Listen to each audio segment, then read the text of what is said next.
Right now, though, Manchester United are in action. They're hoping to kick on their Europa League campaign in the Czech Republic. It's been another turbulent week off the field. They've suffered back-to-back defeats. Can Ruben Amorim set things straight with a win on the continent to keep everything in check? Taking you through this one, the former Chelsea defender Scott Minto. But first, your match commentator, Alex Crook. Thank you, Ollie. A very good evening, everybody. Manchester United fans have come to the home of Plzeň to drown their sorrows after a woeful season so far. Ruben Amorim's hopes of a champagne start to life in the Old Trafford dugout have gone flat.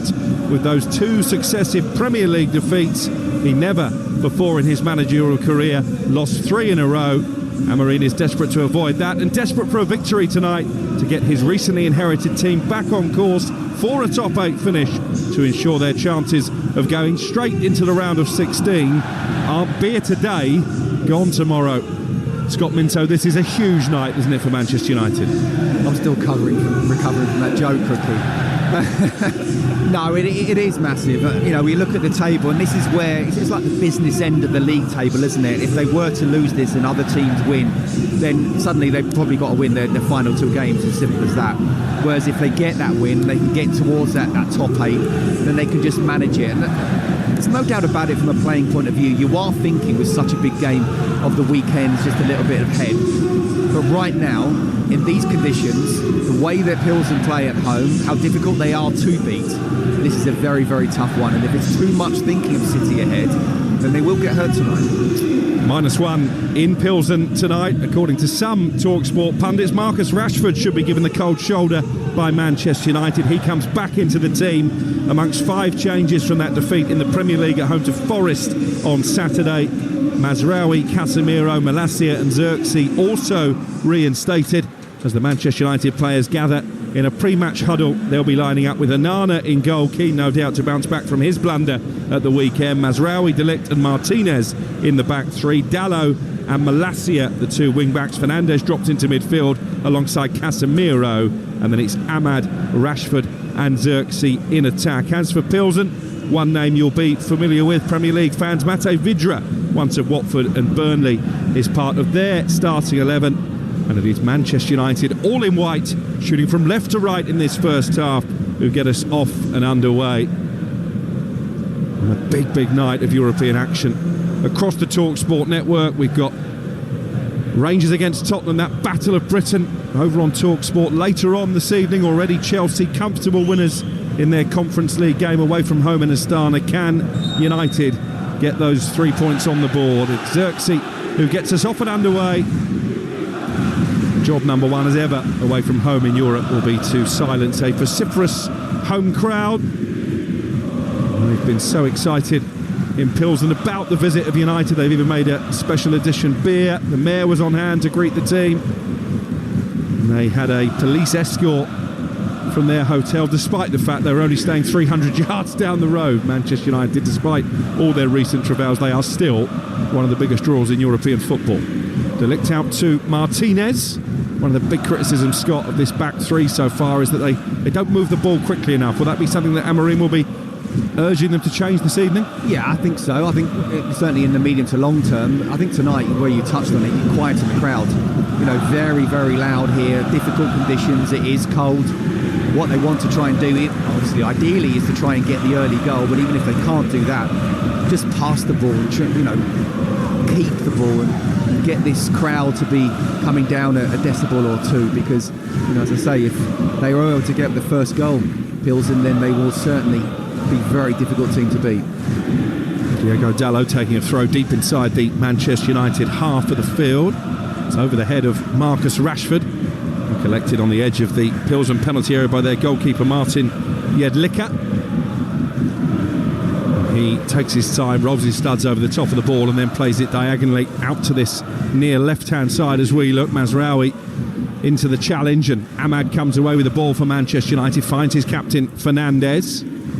And then Tyrell Malacia, who's played very little football, none at all last season, switches the play to this right touchline again, and Mazraoui. Ahmad dropping deepest into midfield and then trying to pick out Malacia on the far side, but it was a careless pass, which is easily intercepted. Fernandes lets the ball go over his head, and Vidra, the former Watford man, just rolls it forward. One back in midfield by Fernandes. No real pattern to the game as yet. Possession changing hands at rapid pace. Martinez, the Argentine World Cup winner, tries to change that, plays it back to Matthijs de Ligt on the edge of the United penalty area, away to our left. Now Xerxes, that afro hair, drops into midfield. Rashford hugging the left touchline, wearing gloves on a frosty evening, into the feet of Ahmad. Beat one Pilsen defender, couldn't beat the second. And then a foul conceded by Martinez on Vidra, right on the edge of the centre circle, and it's a free kick for the host. 0-0. Yeah, it's interesting watching Xerxes come off. He's a different type of player to Højlund, isn't he? Who I think likes to get the ball in behind and run onto it, use his pace. Xerxes not as quick.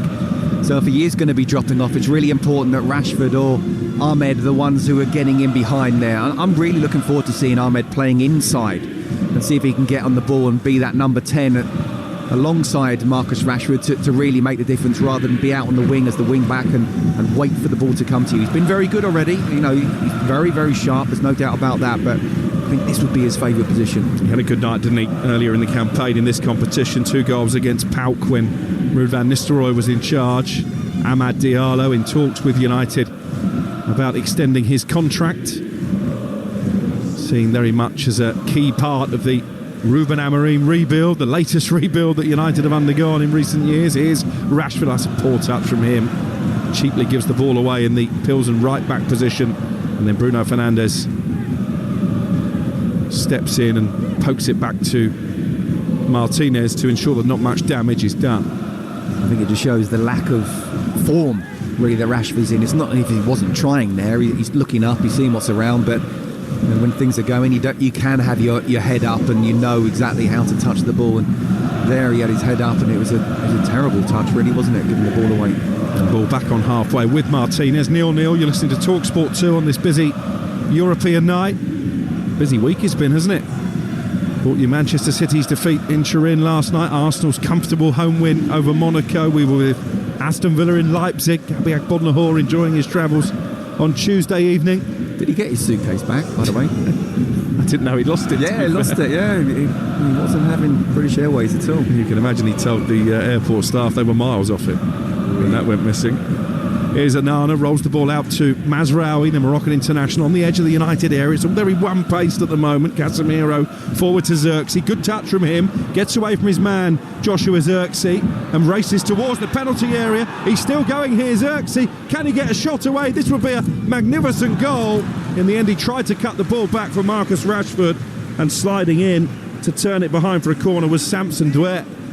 Brilliant feat from Xerxes. I'm not sure he knew completely what he was doing, but it almost paid off. It was an incredible run. You know, I talked about how he hasn't got the pace of Højlund, and yet he somehow kind of bounced his way through 3 or 4 players. Showed great composure at the end, but just by going past the last defender, took himself away from goal, really. And as he tried to play the ball in, it was well defended from Pilsen, but a good run from him.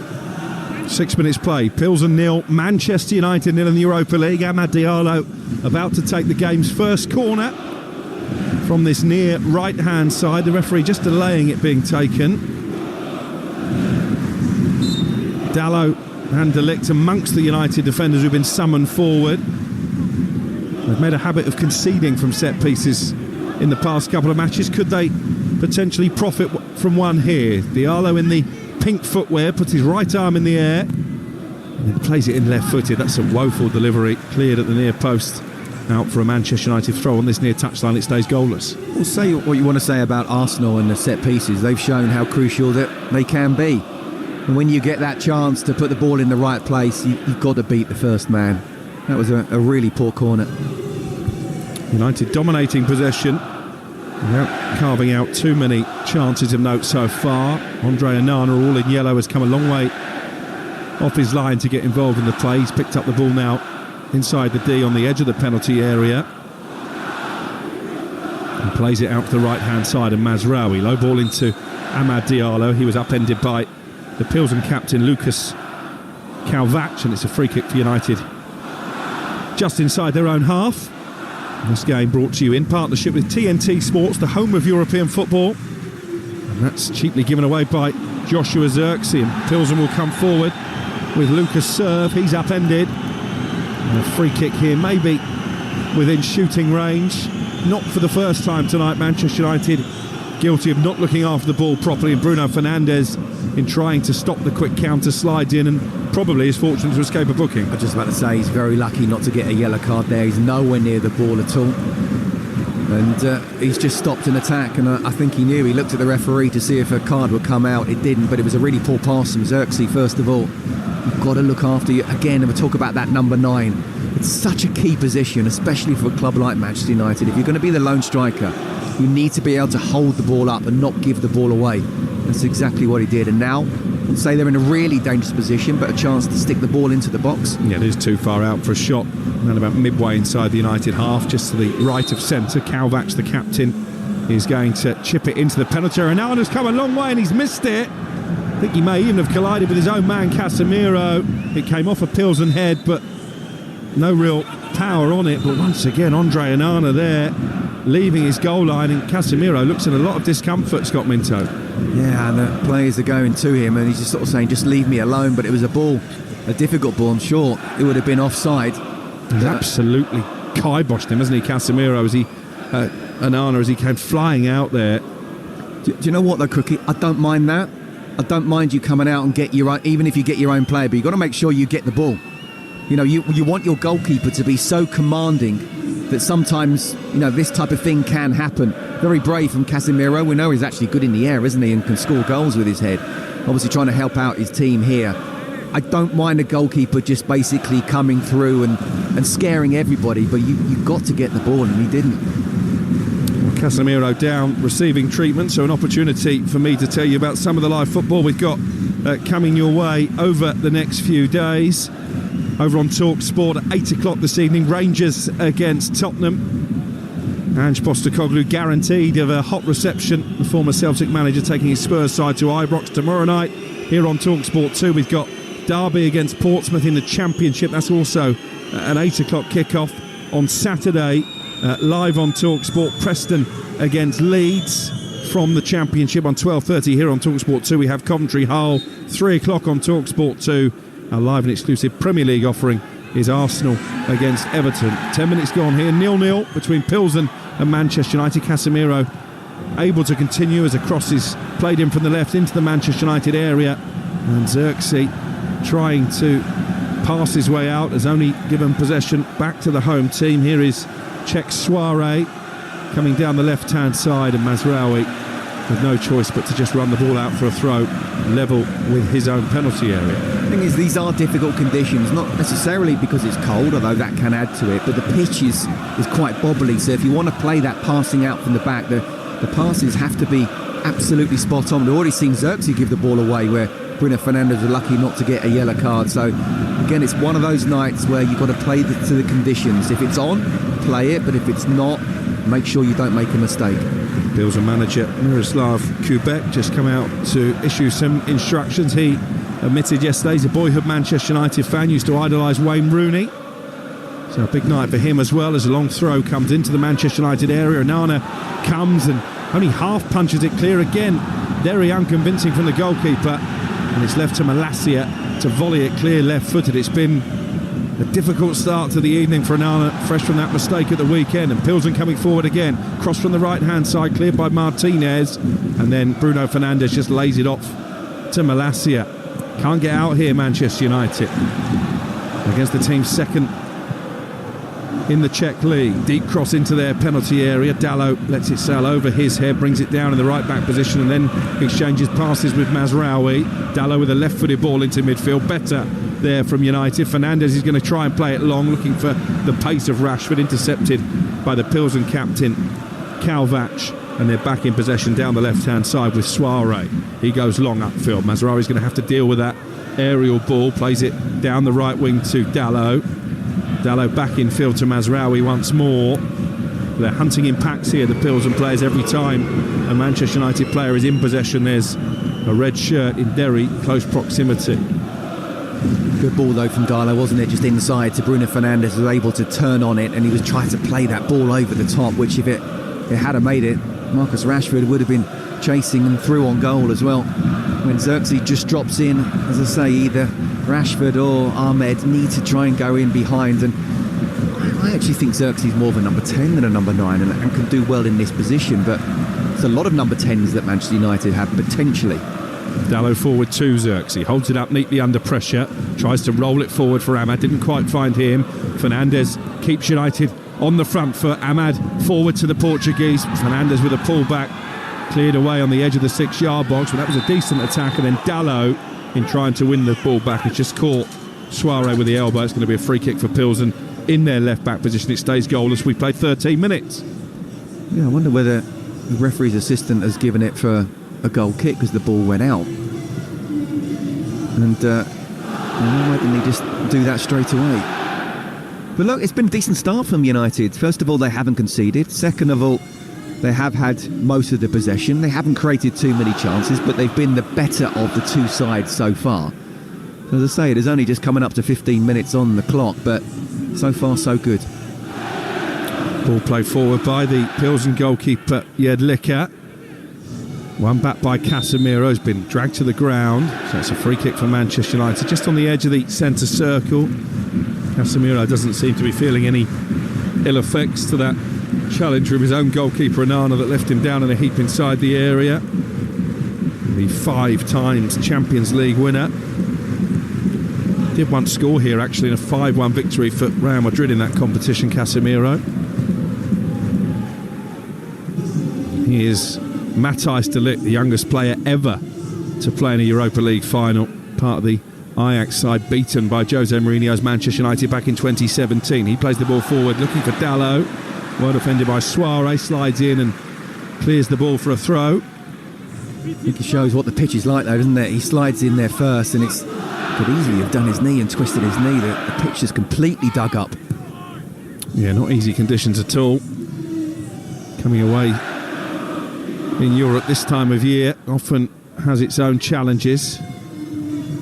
That's better from Rashford, cutting in field and then just chipping a ball out to this right-hand side, and Dalot midway inside the Pilsen half, back to Casemiro in the central midfield position. Now de Ligt inside the centre circle. Plays it forward to Bruno Fernandes. 15 gone. Pilsen 0, Manchester United 0. Here on Talksport 2. Amad Diallo confidently sprays the ball out to the left-hand side to Martinez. Quite a few of the United players, Martinez included, wearing gloves tonight.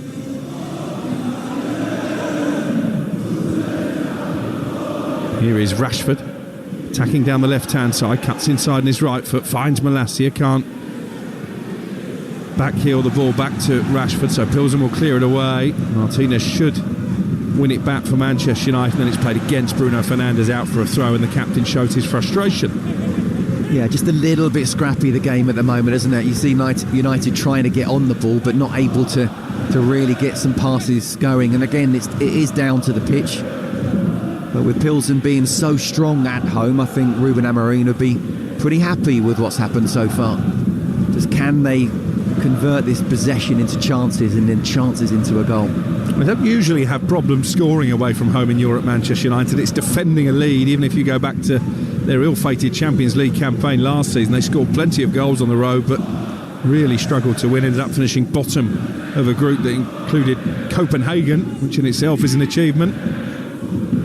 And despite their struggles in the Premier League this season, their worst ever start in that competition, they are unbeaten in all 8 of the cup games they've played. They've got a quarter-final in the EFL Cup against Tottenham live on Talksport next Thursday. And if they win this one with a home game against Rangers and then a trip to Bucharest to come, you would fancy them to cement themselves in the top 8 and salvage something from their early season woes. Here's Onana. He's played his clearance straight against Vachelin. Could have gone anywhere off the Pilsen striker, and it bounces harmlessly wide to this left-hand side. But another nervy moment for Andre Onana. Doesn't look at all comfortable, the Manchester United goalkeeper, as Mazraoui wins it back inside the penalty area and then gives it away on the edge of the box. Sliding in there was Casemiro to win it back, and then it's a drilled shot high over Onana's crossbar from Lucas Serve in midfield. 0-0. Well, he looks like he's definitely suffering in confidence, isn't he, the United keeper? trying to get the ball, trying to act as if he's cool. But Lashlin very nearly got in. If he had done, it would have been a simple tap-in, open goal. I did wonder when I was planning for this game tonight if it might be the opportunity for Altay Bayındır, the 6'6" Turkish international. It's been limited to just 2 League Cup appearances so far this season, but with that mistake that Onana made at the weekend, I know he's rated highly Bayındır. I wondered if it might be an opportunity to throw him in, but Onana keeps his place, and he has made a nervy start to the game. 18 on the clock, 0-0 in Plzeň, around about 48 miles from Prague. Here's Xerxes, left edge of the penalty area. Couldn't get the ball out under his start, and it's cleared away by the goalkeeper Jedlicka once more, and picked up on halfway by Matthijs de Ligt. De Ligt will go back to Onana, wearing those blue boots, the Cameroonian. He plays it out to the edge of the penalty area, and Mazraoui. It's all a bit tentative, a bit safe from Manchester United at this moment in time. Not really what many of these travelling fans have grown up watching. No, but it's not an easy place to come, Cookie. We've already talked about that, and this is far from the United side that United fans, yourself included, grown up watching. It's okay, so far so good. Here's Rashford, infield to Bruno Fernandes, slightly behind the captain, but he keeps possession. Rashford wants it back to his left-hand side. Fernandes goes short to Casemiro, who backheels it into Rashford. Xerxes wanted Rashford to continue his run. He played the first time pass. Rashford had stopped, and that allowed Plzeň to get it clear. Back with Martinez now, just inside the Plzeň half. 19 on the clock, and it's 0-0. Here's Tyrell Malacia, raiding down the left, coming in field, finding Casemiro, around about 15 yards from goal. Decent ball out to Dalot. Dalot heads it towards the penalty spot. Xerxes couldn't get there, ahead of Václav Jamelka, and now Mazraoui back to Casemiro once more. United trying to move the ball a little bit quicker in the last 60 seconds or so. Back to de Ligt though. They're going to build again from the heart of that 3-man defence that Amorim has made his trademark. Brought him so much success in Portugal. And here is the Argentine Martinez once more, well over the halfway line, forward to Malacia. A little step over from Rashford because he got the shout from Xerxes, but the captain Kalvac wins it back only momentarily. Martinez quickly regains possession for Manchester United. I think it's one of those games where, as much as you want to see United so much on top and creating chances, again, we talked about the conditions, the weather, we've talked about the pitch, we've talked about how difficult they are to beat in this place, Plzeň. You know, I'm sure United fans would take a very scrappy 1-0 win, and what I would say, without them creating too many chances, is they are dominating the board at the moment, and that's what they want to do. It's a very different opening 20 minutes to that harum-scarum game against Bodo Glimt, Amorim's first European game as United manager. They won 3-2 in the end, but gave up plenty of chances. Let me tell you, Bodo Glimt at home are a very good side as well, so if that had been United going there, I wouldn't have fancied them. So to play at Old Trafford, I think has done them a real favour. Now, in a difficult place again, you know, can they find a way to win? As I say, they're dominating the ball at the moment and possession without creating too many chances, but this is what we can hope for at the moment. I think it's helpful as well. That game against Rangers in a few weeks' time is also at Old Trafford. Even though they're not going great guns domestically, Ibrox on a big European night, as Tottenham will probably find out later on Talksport, is not an easy assignment. Absolutely. Onana forward to Xerxes, poor touch from him, and it's immediately won back by Jamelka, who plays it back to the edge of his own penalty area, and the goalkeeper Jedlicka. 6 clean sheets in 18 games in all competitions this season for him, and he goes long upfield looking for Vidra. Lovely pluck from the sky, and then Vidra into the penalty area, trying to get away from Martinez, cuts the cross back. It's easily dealt with by Casemiro. Now Xerxes trying to hold the ball up, does well. Fernandes forward to Ahmad. He's got Rashford and Fernandes in support. Opts to go to his left and Rashford, when maybe Fernandes was the better option. And then Rashford's attempt at a cross is absolutely terrible. Lashes it over the crossbar, looks at the ground in frustration, but the ball, Scott, should have been out to Fernandes on the right, shouldn't it? Yes, absolutely. He was in. I mean, first of all, it's really good play from Xerxes. We talked about how important it is to hold the ball up, and he did that. And Ahmed almost just seeing Marcus at the side of his eye. And I don't know if it's one of those, and sometimes you do get it when you come into a side and you almost look up to someone, you want to give them the ball as much as possible. But definitely Bruno Fernandes was more in if it had looked the other side. The reaction's telling though, isn't it? As soon as he's made a hash of the cross, he looks down at the pitch, he looks forlorn. Marcus Rashford. If you compare that to the Marcus Rashford of old, it was 9 years ago in February that he made his debut in this competition. He scored twice against Midtjylland. He was a fresh-faced kid. He had a big smile on his face. He looked delighted to be playing for Manchester United. Now he looks like he'd rather be anywhere else. How long do you want to talk about Marcus Rashford for? Because we could talk for hours, couldn't we? I do feel for him to a point. I don't think he's had any good senior pros in the dressing room to really look up to. But at the same time, it's down to him to sort it out. Here's Ahmad racing towards the penalty area. Cuts in on his left foot. Can he get a shot away? Deflected. Makes it a little bit awkward for the goalkeeper. But he gets under the ball, Jedlicka, and pats it down and then gathers at the second or third time of asking. I mean, I played against the likes of Keane, Scholes, Giggs, Beckham, Kanchelskis as well, and Mark Hughes and Cantona. Imagine all those in the dressing room, what they would have said to Mark as he was coming through and maybe getting a little bit in the spotlight, making sure that he was absolutely bang on it day after day after day, and he hasn't really had that. So really it's got to come from within now. And he hasn't got too much longer. He's 27 years of age. He's just given the ball away again. Marcus Rashford, and put his team under trouble. Martinez gets there to usher it back to Onana. We've played 24 minutes. It's Pilsen 0, Manchester United 0 in the Europa League. You're listening to Talksport 2 in the company of the former FA Cup winner with Chelsea, Scott Minto, myself, Alex Crook. Here is Bruno Fernandes. Comes raiding down the left for United. He's got Malacia ahead of him. Rashford's come infield. Fernandes with the side forward pass to Casemiro. Now Dalot coming in from the right touchline. He's got Ahmad ahead of him. Ahmad with room to turn 10 yards outside the penalty area, but no real movement from the white shirts around Ahmad, so he comes back for Mazraoui, and then Casemiro puts Fernandes in trouble, and Pilsen have it back with their captain Kalvac, who will come forward. Malacia does well, facing his own goal, regains possession. Malacia making his third start of the Amorim era, had a difficult night against Bodo Glimt in that Europa League game I was talking about, was taken off at half-time, played well at Arsenal, actually, got a yellow card in the first half and again didn't come back out for the second half. I wonder if he might last a bit longer this evening. Brings a bit of natural balance, doesn't he, with Dalot moving across to the right-hand side, Malacia on the left. Still no Luke Shaw in the travelling party due to injury. Such a key word in a team, balance. It really is, as we saw with England in the Euros. There's no balance there. And I just think you've got Dalot on one side, on the right-hand side, Malacia on the left. It does give that balance. Here's Ahmad. Spreads the play out to the right, and Dalot. Manchester United dominating possession, but still the goalkeeper, Jedlicka, hasn't really had a save to make. Fernandes in the centre of the Viktoria Pilsen half. 0-0 the score on Talksport 2. De Ligt will bring it forward, the Dutchman. Out to Rashford, first time layoff to Martinez. Everybody in a white shirt over the halfway line.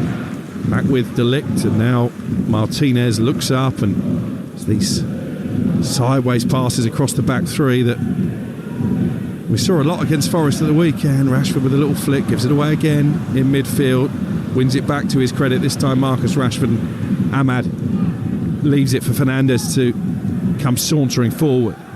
Bruno Fernandes running towards the penalty area, had options, he ran into trouble, but United still have possession. Ahmad's been hauled over then. Another cheap free kick to concede from Vaclav Jamelka, and an opportunity for the visitors to load up the penalty area. 0-0. The thing is, I mean, we talked about Rashford just gave the ball away there. There comes a point where, a pass, you've got to try and look forward. And that's what he was trying to do, a little flick that didn't come off. I don't mind that, as long as, you got that kind of protection. Or if Pilsen come on the counter-attack, Bruno Fernandes just tried something similar and gave the ball away. We can't criticise him for trying things, but at the same time, he's got to try things at the right time and just show that body language to be spot on. Fernandes to play in the free kick. Right-footed, Xerxes got something on it. Casemiro stuck out a leg, couldn't get there. It's behind for a goal kick. Xerxes looks up to the heavens. Maybe could have made a cleaner connection on the header. Maybe Casemiro should have gambled a bit more. Martinez was in there as well. That It was a wicked delivery from Fernandes, not really made the most of. He's so good at set pieces, Fernandes, isn't he? And he's jumped up Xerxes, and he's kind of missed it. Slices of flicks. If he gets a proper connection on it, then who knows? He was still quite far out, and the keeper would have had time to try and dive. But good ball in again. Set pieces very important in tight games, and this is certainly proving to be one. So a cold night in Pilsen, just as cold in Zurich, I'm told, where the draw for World Cup qualifying takes place tomorrow. Thomas Tuchel, despite the fact he doesn't start work until the new year, will be part of the FA contingent. So too will our England correspondent Faker Ruthers, bringing you all the reaction. There's a possibility England could find themselves in the same group as some of the home nations. You'll be able to hear how that unfolds across the Talksport network tomorrow, by which time Manchester United will hope to have had an away victory in the Europa League safely tucked away. They've never won in the Czech Republic though. 4th visit, 2 draws and defeat from their previous 3 excursions to this part of the world. We have 17 minutes of the first half to play, and we await the first goal as Malacia gives the ball away in the left back position. Vidra linking up on that right hand side. Good cross into the centre and a woeful touch from Vashelin. He was offside anyway. And the flag really spared his blushes because it was a decent delivery from the right wing. He got away from his marker. It was only just the wrong side of Martinez, the deepest of the United defence, and it bounces off his shin and behind what would have been a goal kick. Yeah, Caddo just did Malacia there. Got half a yard and whipped it in. Vashelin should be looking along the line, or should realise where the United defenders are, but because he was kind of past the near post, he wouldn't have been able to do too much with it anyway. Yes. Just goes to show how dangerous they can be, Pilsen. Well, he scored 6 goals this season, Daniel Vashelin, in all competitions. And as much as we've bemoaned the lack of chances that United have carved out, the same can be said of Viktoria Pilsen. Very cagey game so far. They do usually score. In fact, they've scored in 15 of their last 16 Europa League home games. Only Slavia Prague, the leaders, have scored more goals than Pilsen in the Czech League this season. So they do pose a threat coming forward. The ball is launched towards the Manchester United half of the field by Samson Douer. It's going to be a throw-in to be taken by Tyrell Malacia. 0-0 with half an hour gone. Chelsea comfortable winners in Astana as their domination of the Conference League continued here on Talksport 2 earlier today, and we've got Rangers Tottenham coming up on Talksport at 8 o'clock this evening. There's a hospital pass to Dalot. Allows Pilsen to come forward with Soiree, the left wing back. Pilsen matching up Amarin's 3-4-3 formation tonight. As they are getting some joy out wide. Here's Dalot though, back facing his own goal, and Arna wanted the ball played back to him. Dalot instead opts to play it upfield to Joshua Xerxes. Not a single attempt on target from either team so far. Pilsen have the ball with Douer on halfway, 0-0. I do think we've got to think to ourselves, it's not going to be one of those really exciting games, or United are going to, come Don't here. tell the listeners that. No. But we've got to be realistic of what this game is about. This game is about being gritty, being tough, not giving away goals. Individual errors have we seen from United in recent times, both under Ten Hag and also Amarin as well. So it's going to be tight. Lovely touch from Xerxes after Casemiro fizzed the ball forward. Here's Fernandes, edge of the area, shoots right-footed, took a bobble. Good save. Jedlicka down to his right.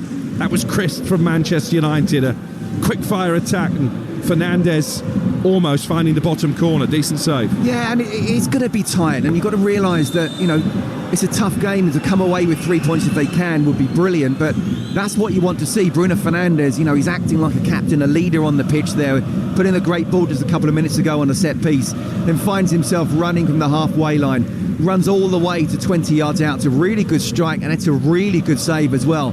Just Xerxes not quite able to read it once the keeper palms it out. But it is one of these games that's, United almost you need to make sure you keep a clean sheet. And even if it's a 0-0, it's not the worst result in the world. Mate Vidra has been bundled over by Mazraoui. The Moroccan is flabbergasted. A free kick has been given, but it's in a promising position. Left-hand side, not too far shy of the 18-yard line. You are listening to Viktoria Plzeň against Manchester United in the Europa League, live on Talksport 2 with Enterprise Rent-A-Car, whatever the mission, home or away. Enterprise helps over 120,000 people every day. Decent set-piece opportunity, Scott Minto. Yeah, and again, we've seen United concede from set pieces, and now this is another little test. Can you handle it? And it will be interesting to see. Again, it's all about the delivery. You would put it, wouldn't you, right in front of the goalkeeper, based on what we've seen in the opening 33 minutes from Andre Onana. Lucas Kalvac, the captain, who've got the late winner against Real Sociedad earlier in the competition. He's going to whip this in right-footed. Bruno Fernandes with a header up, but not really away. Mazraoui completes the clearance, but he's brought down by Suarez. Left foot volley deflected back into the penalty area, and again Fernandes doing his defensive duty, brings the ball down and then clears it right-footed up to the halfway line. Yeah, it wasn't quite the best of balls again. Not seen too much quality apart from that one cross from Bruno Fernandes. That's better from Onana. A long diagonal pass from the right-back position, plucked from the sky by the Manchester United goalkeeper, right on the edge of the area, and he quickly plays it out to Ahmad on this right-hand side. 0-0 with 12 minutes of the first half to play. They've gone back into their own half with Martinez. I wonder if Ahmad could have been a bit more positive there. Yeah, there were two defenders chasing him, but I just thought almost just kick the ball ahead, and he's really quick, isn't he? And just test the pace of the people trying to chase him. In the end, he turned round and played the safe option, and I just wonder whether with a little bit of time, once they start winning games, back-to-back victories, that then he would have just absolutely gone for it. They have only lost one of their last 16 in this competition, Manchester United. That was when they were knocked out by Sevilla a few seasons ago now. Ball is on the halfway line, and Matthijs de Ligt sliding in to make sure that United have it. Now Casemiro skips away from one challenge, prods the ball forward to Rashford, who under pressure manages to find Fernandes inside the centre circle. Fernandes looking for Xerxes. Xerxes immediately tries to flick it forward for Rashford, but it's cleared away by Samson Douer in the heart of that three-man Plzeň backline. 10 minutes to play until half-time, 0-0. Yeah, Bruno Fernandes, best player on the pitch at the moment. He's looking good when he's on the set pieces. He's also trying to boss it in midfield, playing little 1-2s. He's already had that shot on target, the only one so far we've had. Yeah, only shot on target from either side, but it stays goalless. Here is Matthijs de Ligt. For all the chopping and changing that Amorim has done so far, as he almost goes on a voyage of discovery as Manchester United manager, de Ligt does seem to be a mainstay in that back three. Here's Bruno Fernandes. He's most certainly a mainstay in midfield, the captain. Although sometimes he plays in the 10, sometimes he plays deeper, as he is tonight alongside Casemiro. Yeah, I think against the real top teams, I don't think he's a central midfielder in that 3-4-2-1. I think he's one of those two number 10s. It's just really interesting to see what, after another half a dozen games, Ruben Amorim has to come to a point where he's saying, right, this is my best 11 and I'm going to play this. So, one, when is that going to happen? And two, what's the 11 going to be? Really interesting. Just seeing a close-up clip of the Manchester United manager on our monitor, a shake of the head from Ruben Amorim. He certainly isn't one to hide his emotions on the touchline, is he? Always animated, always pretty transparent as well. The ball has been kicked out here because Vasilin, the captain, is down with a head injury as he went to compete with Martinez. I think Martinez just led with the left arm and caught Vasilin on the top of his head. As we welcome listeners from Talksport, we've got 10 minutes of the first half to play here. Chances in short supply. Bruno Fernandes from distance did force one good save from Jedlicka, the Plzeň goalkeeper, but at the moment, Scott, it's all very attritional. No, it is. It's, as I say, it's a scrappy game, but we're expecting that. It's cold, the pitch is bobbly. They're very good, Plzeň at home, unbeaten all season, so it's always going to be a tough game. But in terms of how they've bossed it, or who's been the better of the two sides, it's been United. They've had 75% possession so far, and they have come closest to scoring. They just need to make sure at some point they do create more chances, and with one of those chances get the goal, because it is really important they come away with all 3 points tonight if they can. Joshua Xerxes has just been penalised for a foul there. I thought it was him who was being held by the Pilsen defender. Free kick comes to nothing, and United looking to build again with Fernandez initially. Scoops the ball out to his left-hand side, and Tyrell Malacia, but again they've slowed the game down, United, and Pilsen have got men back there. As Fernandez looks for Rashford, it's cleared away, and it stays Viktoria Pilsen 0, Manchester United 0. Here's Casemiro, plays it through the legs of the captain Vachelie, and it's cleared away by Douet, and Manchester United will have a throw on the right hand side, level with the Pilsen technical area. Miroslav Kubek, the home coach, in his third spell in charge. He led them to the Czech title in 2015. This is Lisandro Martinez, who comes over halfway with 7 minutes to play in this first half. You already start to feel that the first goal could be really important here. If United get it, it will be a case of just managing the tempo of the game, but if Pilsen get their noses in front with the home crowd behind them, it might be difficult for Ruben Amorim's side to come back. Here's Dalot taking on Soiré, but Soiré does well, gets his body between Dalot and the goal, and will try and clear this left-footed. Dalot still trying to pen them back down by the right corner flag, but they played their way out neatly here. Pilsen, a combination of Soiré and Pavel Schalk. A firm but fair challenge from Matthijs de Ligt on Vachelie, gives away a throw-in. Someone's got to help Darlow out there. He's tried to go down the right wing, and I have to say, Suarez defended very, very well, and not just in that particular instant. And then they're almost playing between the two of them, and Darlow's doing a little bit of doggies back and forth. Someone's got to push in and try and help, especially when they're right by the corner flag. Bruno Fernandes sweeps the ball out to the left of Malacia. Here's Lisandro Martinez, just inside the United half, forward to Rashford. First time layoff, back to Martinez. And then de Ligt under pressure from Vachelie, plays it back to Onana in goal. Wolf whistles from the home supporters as United keep possession, but not really in an area where they're going to hurt their host. Goalless it remains with 39 on the clock now, and Xerxes was being held there inside his own half, and it will be a free kick. It was the Serbian Markovic who was just a bit too robust in the challenge. No, but good play from Xerxes there. That's the physical battle, almost sending a message to the centre half that, yeah, you can try and get round me, but I'm stronger than you. So well done from him. Here's Martinez for United, down the left-hand side. Again, not too much movement ahead of him, so he's going to go all the way back to de Ligt. Usually the furthest back of that three-man United defence, and Arna now in possession. Looks up, assesses his options, plays it short to Mazraoui on the edge of the penalty area. Of all the signings that United made in the summer, £200 million worth, Mazraoui at £17 million, looks like the pick of them so far.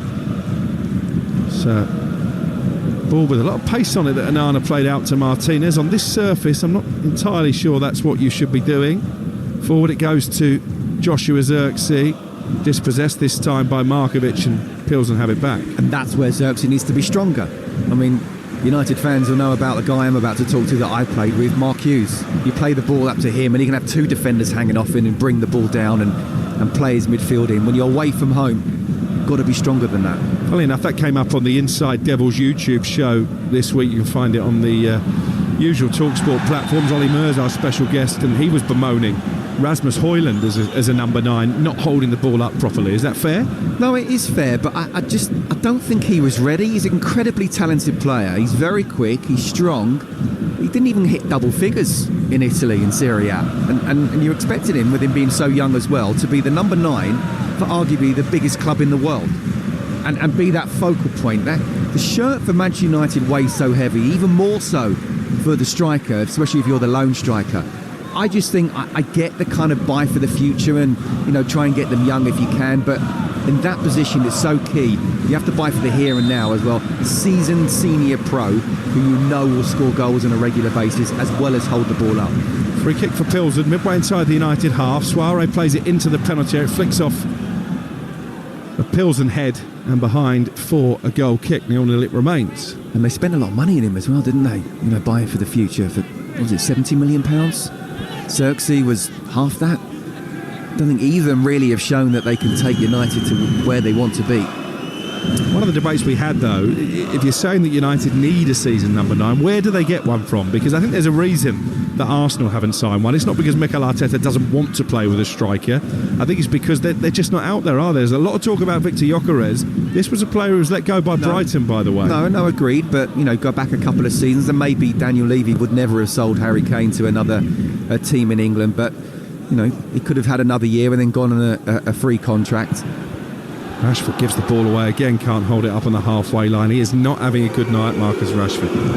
No, there's Victor Osimhen as well, who perhaps they could have took a punt on. Ivan Toney as well. Maybe the financial deal wasn't enough, or wasn't good enough for them. Xerxes robbed inside the United half, and they're growing in confidence here. Pilsen serve out to the right hand side, deep delivery. Onana probably should have come for it, stayed on his line. It's headed away by Dalot in the end, and Bruno Fernandes again is doing his defensive duty. Can't keep the ball. Jamelka in the left wing position. We've got 2.5 minutes to half to play. They won't want to concede here, Manchester United. Good challenge by Xerxes, but still Pilsen come forward, and Suarez with a curling effort, right-footed, just wide, 0-0. It's a decent strike, wasn't it? It looked as if it was really wide and was not going to trouble Onana at all, and then it bent in. It was a great strike in the end. I think it could have been a foul there actually from Xerxes on the edge of the box, but the referee played the advantage. Again, I don't really want my number 9s coming back that deep when you're on the edge of the box. Let that dealing with the midfield, or maybe even one of the 2 number 10s. But in the end, it's a decent opportunity, and you're absolutely right, Crookie. The last thing United want to do, and okay, they haven't been brilliant in terms of creating lots of chances, but they have dominated this game in terms of possession. The last thing they want to do is be conceding just before half-time. Suarez plays it back to his goalkeeper, Jedlicka. We've only got 90 seconds to half to play. Long ball upfield by Jedlicka. Well won Fernandes. Rashford doesn't look up, passes it straight to Jamelka. I'm not sure how many times in this first half Rashford has found a teammate. Yeah, I feel your pain. I'm trying to look for the positives, but there's been a couple of times where he's tried something different. Here he is again, Rashford. This time he does pick out Ahmad down the right-hand side. 0-0 the score into the last minute of the first half. But he just looks like when he gets the ball, he's not ready to go. He doesn't know what he's already going to do and needs to take an extra touch or two. And don't get me wrong, the pitch is bad here, but all the top players, they know what they're going to do before they even receive the ball, and he just looks a little bit slow and cumbersome. Martinez into Rashford, turning inside the penalty area, looking for Xerxes. That was well defended by Markovic, slides in and clears, but it's picked up by Malacia. Suddenly it's United who are ending the half the strongest, and it's Rashford here on the edge of the penalty area into Bruno Fernandes. Can he pick out a teammate in white? Fernandes rolls it to his right hand side, and Mazraoui. Ahmad pokes it out to Dalot on this near touchline. We're about to see how many added minutes there will be. Dalot tries to take on Suarez, fails to do so. Suarez slides in, Vidra lets it run underneath his studs, and here come Pilsen on the attack. It's very open all of a sudden. Serve has been fouled by Rashford, and that may well be the first yellow card of the evening. It is, and it does sum up his first half really, doesn't it? Again, just not reading the situation, not dropping in at all first, and then it looks like he's trying to get back, but he isn't, and just pushes him over. No complaints whatsoever, not even trying to make an attempt with the ball with his feet, and just has both hands on his back. 3 minutes of stoppage time at the end of the first half. You're listening to Talksport 2. Victoria Pilsen 0, Manchester United 0. Free kick played forward. Here's serve. Right-footed cross for the left-hand side. Martinez leaps well and nods it clear, and then Rashford helps it away into the centre circle. Will come forward again. Malacia misses his header. Another opportunity for Vacheline to try and get himself into a crossing position down the right-hand side. Casemiro plays it against Vacheline, sensible, and it's out for a throw. We discussed it, didn't we, on the Premier League All Access podcast? What's going to happen with Marcus Rashford? Who's going to come in for him with the fee that they'd want, and even if they don't want that much, the wages that he would want, that he's already on at the moment, and he's got a long-term contract. Really important for Amorim to try and somehow get the best of him. But what he's seen so far, again, you don't always have to be brilliant, but you have to look as if you want him to be as sharp as possible, and he hasn't so far in this first half. What can he do here, Rashford? He's picked up the ball from Dalot, comes in field, finds Fernandez out to the left of Malacia. They've got two in the centre, over the head of Xerxes, nodded away, but it should be picked up by Mazraoui on the edge of that Pilsen penalty area, away to our right. Here's Dalot now, into Ahmad.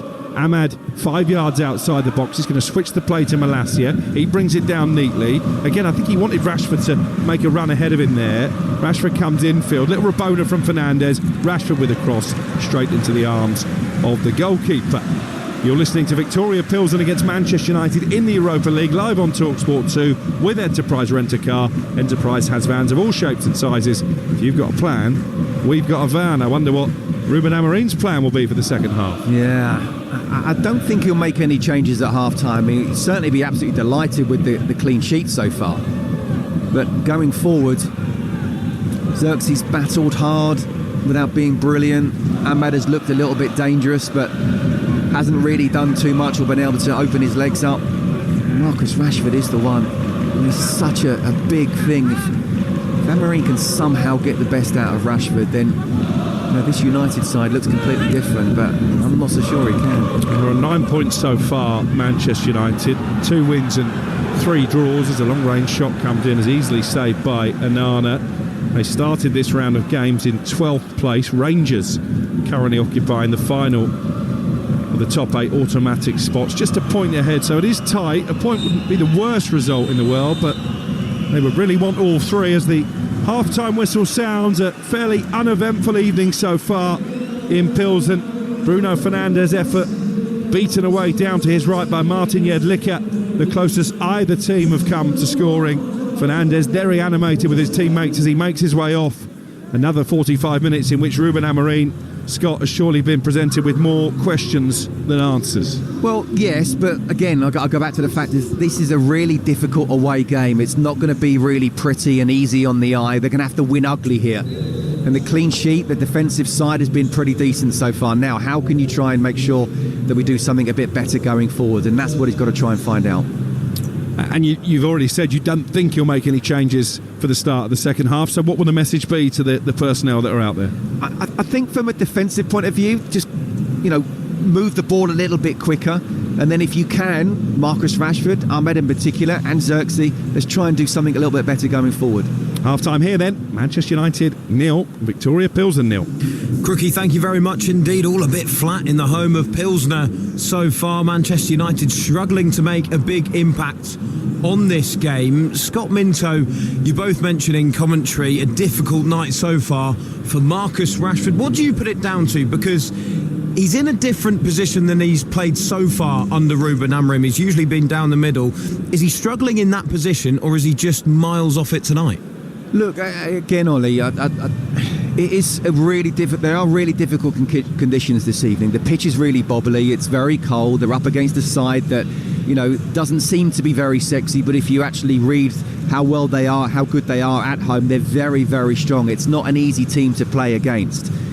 But it just looks like, again, and we go back to it, and I don't want to repeat all the time and sound lazy, but I'm watching him, and his body language is not quite at it. Anyone can not play well, but it's another thing to not look sharp. Crookie mentioned there when Malacia got the ball, he's looking for a run, and it didn't happen. In the end, it was just too late. And when he's on the ball, he looks like he's looking up, and he's almost, the first thing he's doing is to pass the ball back. And then when someone's on the ball like Bruno Fernandes, are you going to run in behind? We talked about how Xerxes can drop off at times, and he's doing that. You want an Ahmed, or in particular Marcus Rashford, to do it. I can only remember him doing that once in behind, Pilsen's defence, and the ball didn't quite come to him. I mean, I could talk for hours about him, because again, I mentioned in the first half about I don't believe he's had Manchester United to grow up in, and he's almost been the superstar and doing what he wants to do, and managers come in and going, so he's not really looked at anyone and said, well, I don't really have to listen to you. But it's really important now it comes from within, and this is just a symptom tonight. Difficult conditions. I don't judge him on tonight, but what I do judge him on a series of games as to how his body language is, and it looks like he's just not enjoying his football, and that's the biggest test that Ruben Amorim has to try and do. Get inside the head of Marcus Rashford, because we know how good a player he can be. We know that the Pilsen home record is good, but you said during commentary that 0-0 wouldn't be the worst result. I think Crookie said it too. Given that Manchester United are currently outside that all-important top 8, given the extra games that come with the playoffs if you finish below that, and their difficult matches to come in the final rounds of these initial stages as well, do you not think they need to be winning against a side like Pilsen? Well, ideally, yes. But again, I go back to people are just watching this and thinking, oh, this is rubbish from United. You know, we should be beating. Who are they? I've never heard of them. You know, no. Conditions, the pitch, you know, how tough they can be.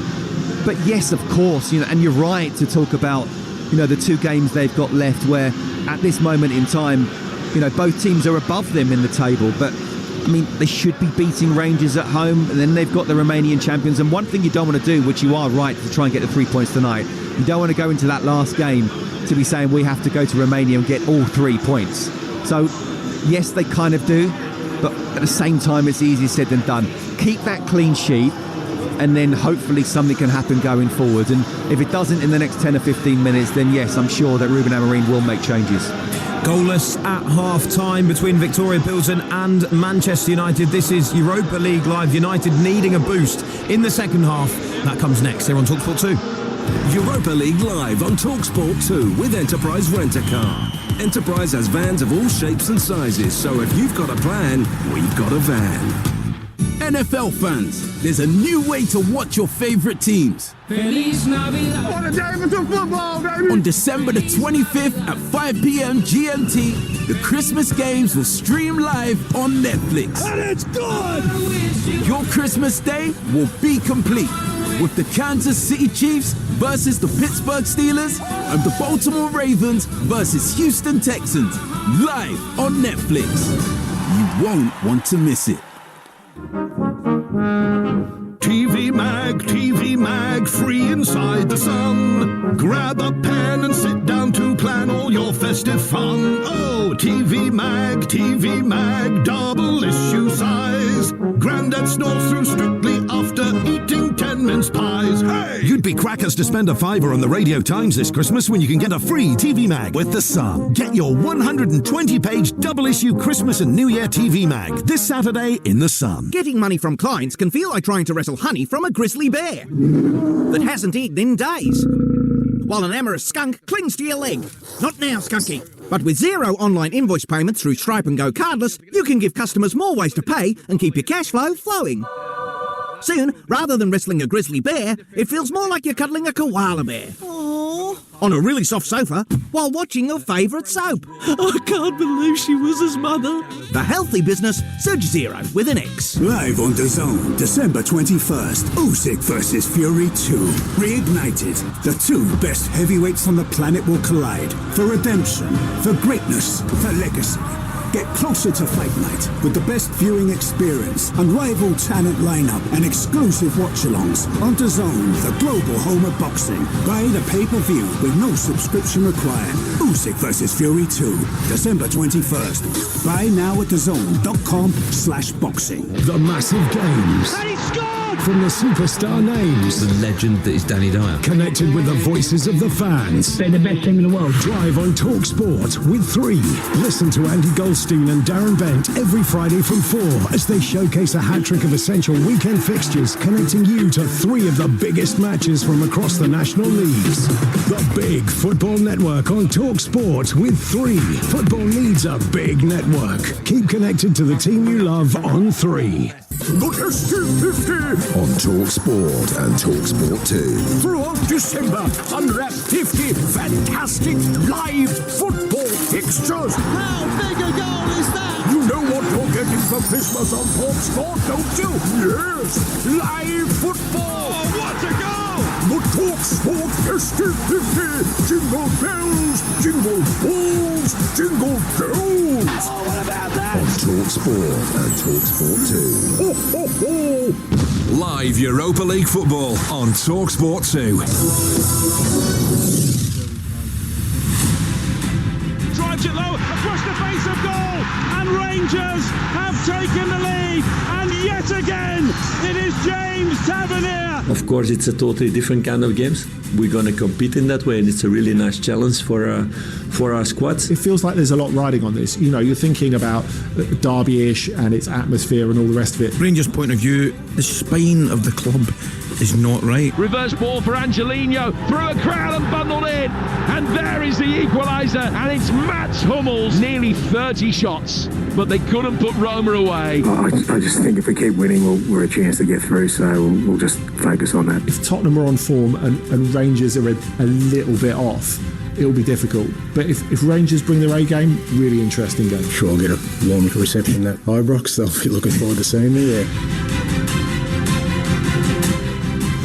Good evening, I'm Ollie Klink. This is Talksport 2. It's currently Viktoria Plzeň 0, Manchester United 0 in the Europa League. Work for Ruben Amorim and Manchester United to do, second half action to come. But later over on Talksport, it's a big night at Ibrox for Rangers, a battle of Britain as they take on Tottenham in the Europa League. It will, of course, be a return to Scotland for the former Celtic manager Ange Postecoglou too. He's been speaking about visiting their great Glasgow rivals with his Spurs side tonight.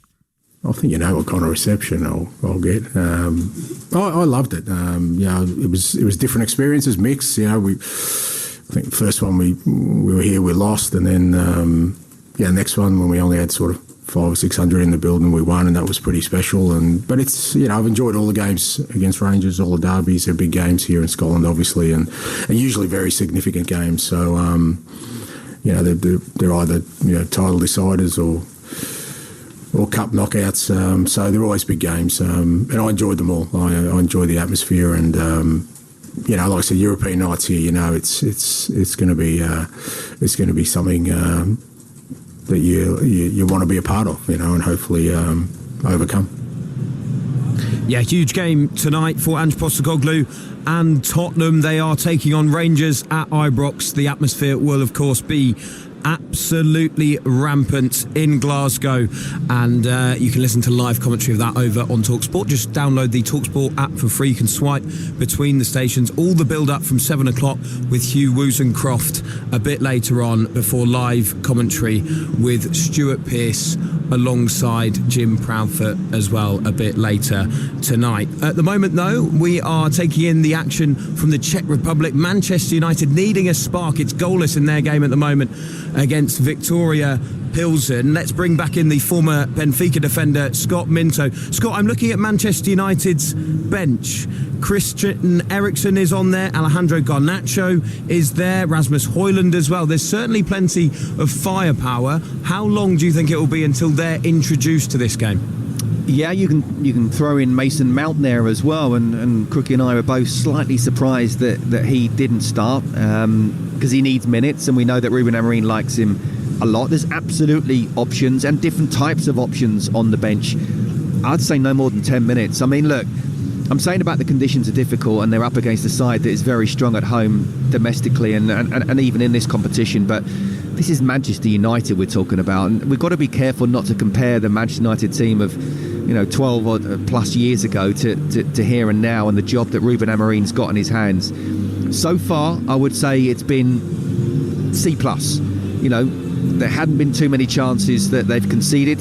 They've kept a clean sheet in that first half, but there's no doubt about it, they need to be a little bit better going forward. And I don't want to keep on throwing things at Marcus Rashford, but you're wanting him to do so. One, he's looking like he's not, and if I were Ruben Amorim, I'd be saying to him, now you got 10 minutes. You got 10 minutes to.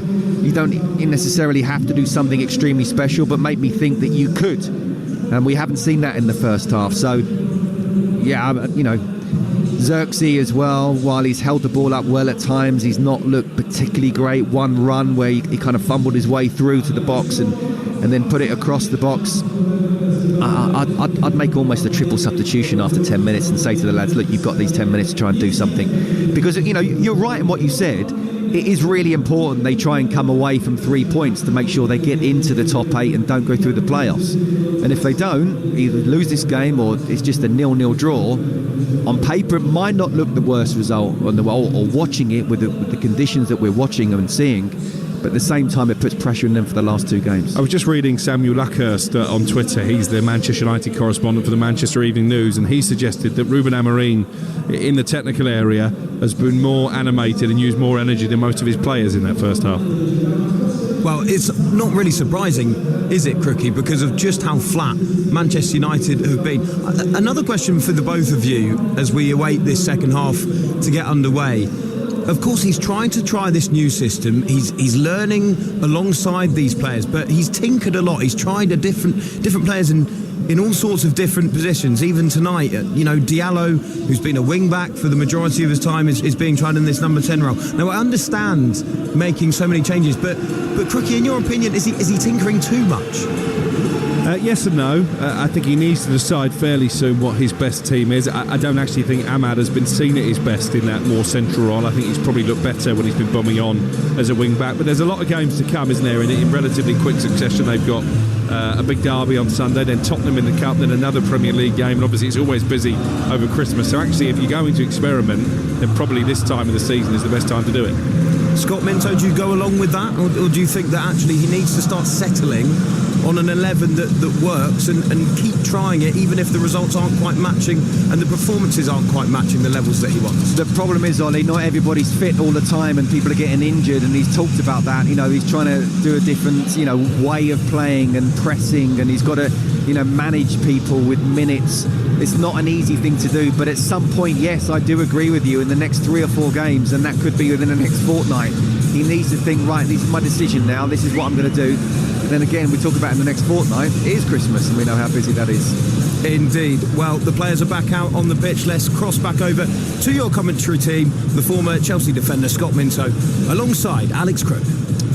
Well, the last time Manchester United played away from home in the Czech Republic, it was a drab 0-0 draw in Prague.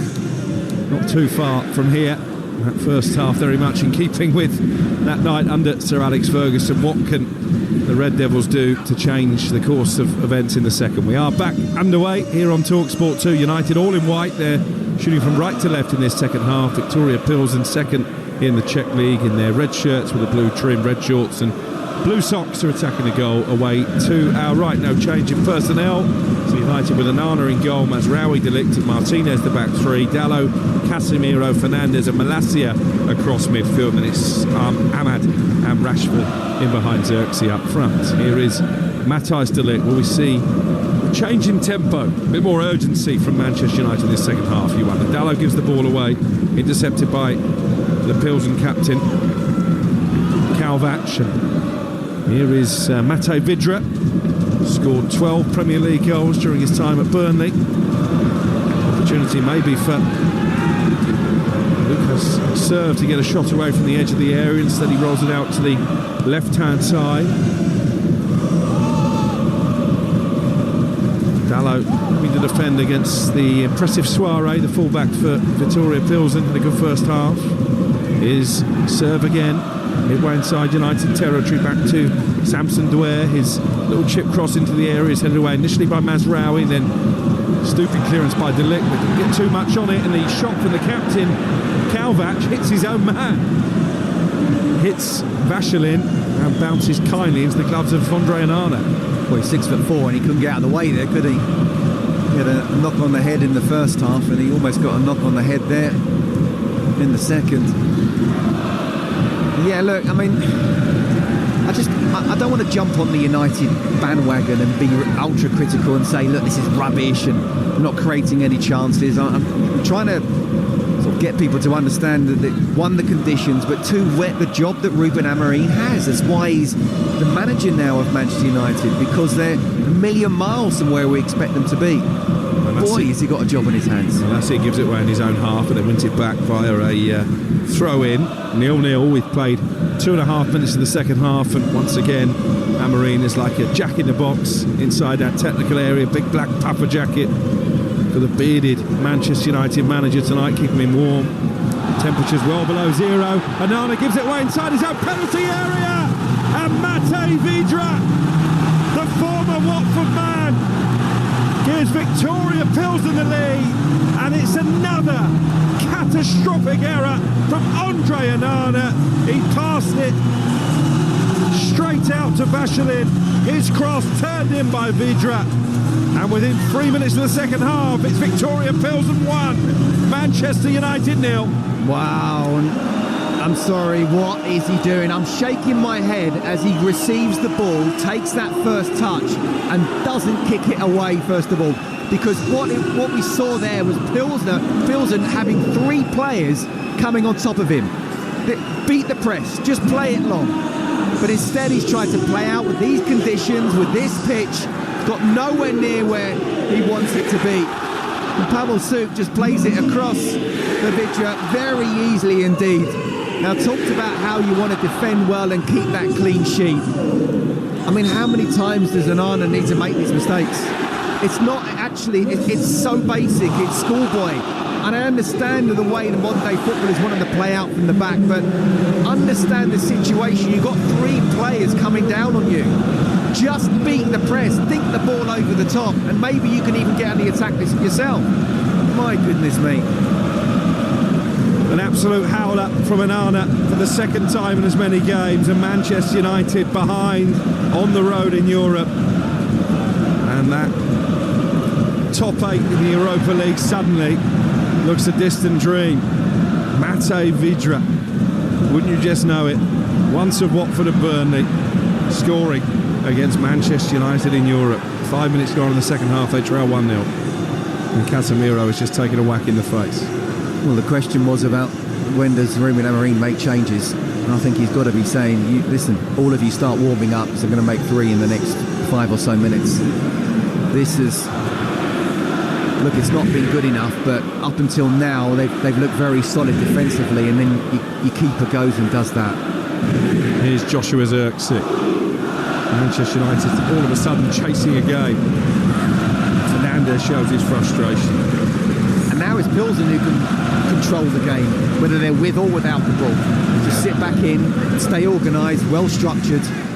And this pitch, again, we talked about, it's bobbly. You need 2 or 3 touches to get it down. Very difficult to play slick, one-touch football. Well, they've got options on the bench, haven't they? Manchester United. I'm sure Rasmus Højlund, 8 European goals already over the course of his Red Devils career, would be keen to come on. Mason Mount, Christian Eriksen, Kobbie Mainoo, if you're going to get more control in midfield potentially. That's what Amorim is paid the big bucks for. 51 on the clock, United a goal behind, and this place is bouncing. Here's Martinez. You're listening to Talksport 2 on this busy European night. Rangers against Tottenham over on Talksport, still to come in the Europa League later. Rashford forward to Zirkzee, can't hold it up. It's so weak from Joshua Zirkzee. Yeah, and Plzeň have it back again. I don't think it's central midfield that's the problem for United. I think it's the 3 attacking players. And I wouldn't be surprised if all 3 come off. Matej Vidra dispossessed by Martinez. Casemiro looking for Ahmad through the middle. Race for pace. Ahmad didn't quite get there. Brilliant defending from Jamelka, sliding in. Better from United though, more positive. Here's Ahmad, picks it up from Malacia, plays it against Markovic, and Plzeň will get it clear. But at least he's looking to run in behind when Zirkzee drops off. Marcus Rashford wasn't doing that.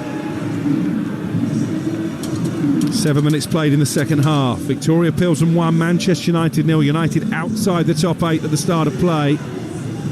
Could find themselves adrift by the end of the evening with 2 matches to play. Rangers at home and then a trip to Bucharest in the last round of matches.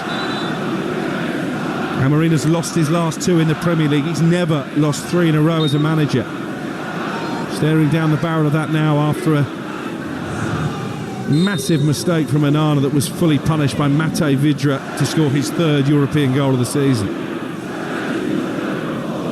Mazraoui, the latest United player to vocally show his frustration with teammates. And he's got to start making changes within the next couple of minutes, because we're not seeing anything different at all. You know, obviously it's got even worse in the second half because they conceded, but going forward, again, because they're well structured, Plzeň, it's just pass, and in the end, we're going back to Onana. Well, they had to come from behind against Bodo Glimt in Amorim's first Europa League game a couple of weeks ago. They're going to have to do it again now. They won 3-2 that night. Rashford can't keep the ball in play on the left-hand side. It's going to be a throw-in for Plzeň. Tried to be positive about Marcus Rashford, but he's got to come off. He's not giving anything at all for United. It's listen to the noise all of a sudden inside this very compact arena in the Czech Republic. Fernandes trying to win it back for United, but they're chasing shadows since the goal. Here is Doué. Rashford slides in and catches him. He's already been bookmarked, this Rashford. Doué's made the most of it. And he was sent off in Europe last season, Marcus Rashford, against Bayern Munich, I seem to recall. And he's treading a very fine line now, having picked up that booking in the first half, and that might just make up Amorim's mind, because it's a clumsy tackle actually on a yellow card. He caught him. Yeah, he didn't catch him as much as he's going down. He's making a meal of it for sure. But the bottom line is, not only is his back leg that's kind of caught him, and no, not in the way he's saying how much pain he's in, but absolutely. I mean, even for the good of the team, to make sure you don't go down to 10 men, he could easily have been given a second yellow there. I think Marcus Rashford, in a way, I think it would have been undeserved, but has got away with that one. And he hasn't been good enough when he's been on the ball. He's in danger now of letting his team down and getting sent off. He needs to come off. Changes need to be made. Does Ruben Amorim have a big decision to make for the Manchester derby? Because I talked about it before, that maybe Bayern Deer might have expected to start tonight after that error of the weekend from Onana. He's made another mistake here. Would it be too fanciful to expect him to be thrown into the Manchester derby? Look, it's a big call to do that, but Onana, not just tonight, but in recent games, he looks a million miles off it, doesn't it? You know, he doesn't look particularly safe. He's come out a couple of times early in the first half. You know, he clashed into Casemiro, winded him, but on the ball, trying to play the ball out. My goodness me, is an accident waiting to happen. Rasmus Højlund immediately has been stripped ready for action, and I think it's pretty certain it'll be Marcus Rashford to go off after just about escaping that second yellow card. I'm surprised it's only one. And last year's won a free kick that caught from behind. Maybe make it 2 or 3. It's going to be a free kick for United just inside their own half, and here comes confirmation of the change, and indeed Marcus Rashford's night is over. And I'd be surprised if he starts the derby of the weekend, by the way. He can't. Not on current form. Not on current form. As I say, could easily got sent off there. I do think that Pilsen player made the most of it, but I've seen that, especially in Europe, getting that second yellow. 11 minutes go on in the second half. You're listening to Talksport 2. Viktoria Plzeň 1, Manchester United 0 in the Europa League. United unbeaten in cup competition so far this season, that record hanging by a thread. Plzeň, much the better team since half-time after a pretty uneventful opening 45 minutes.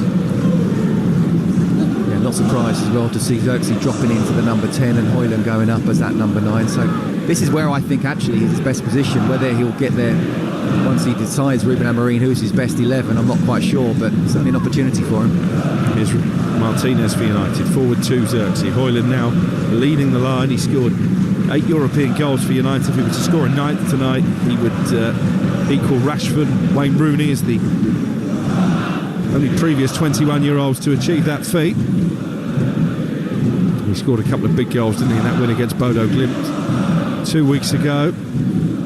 There is still time for United. They can find some cohesion, find a bit of courage actually. I think they've been too afraid at times in possession, not bold enough.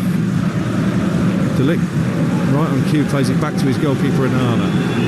Where Pilsen are doing well is when one of the 3 centre-halves are on the ball, that they're pushing up and making sure that the likes of Bruno Fernandes and also Casemiro has got someone on him.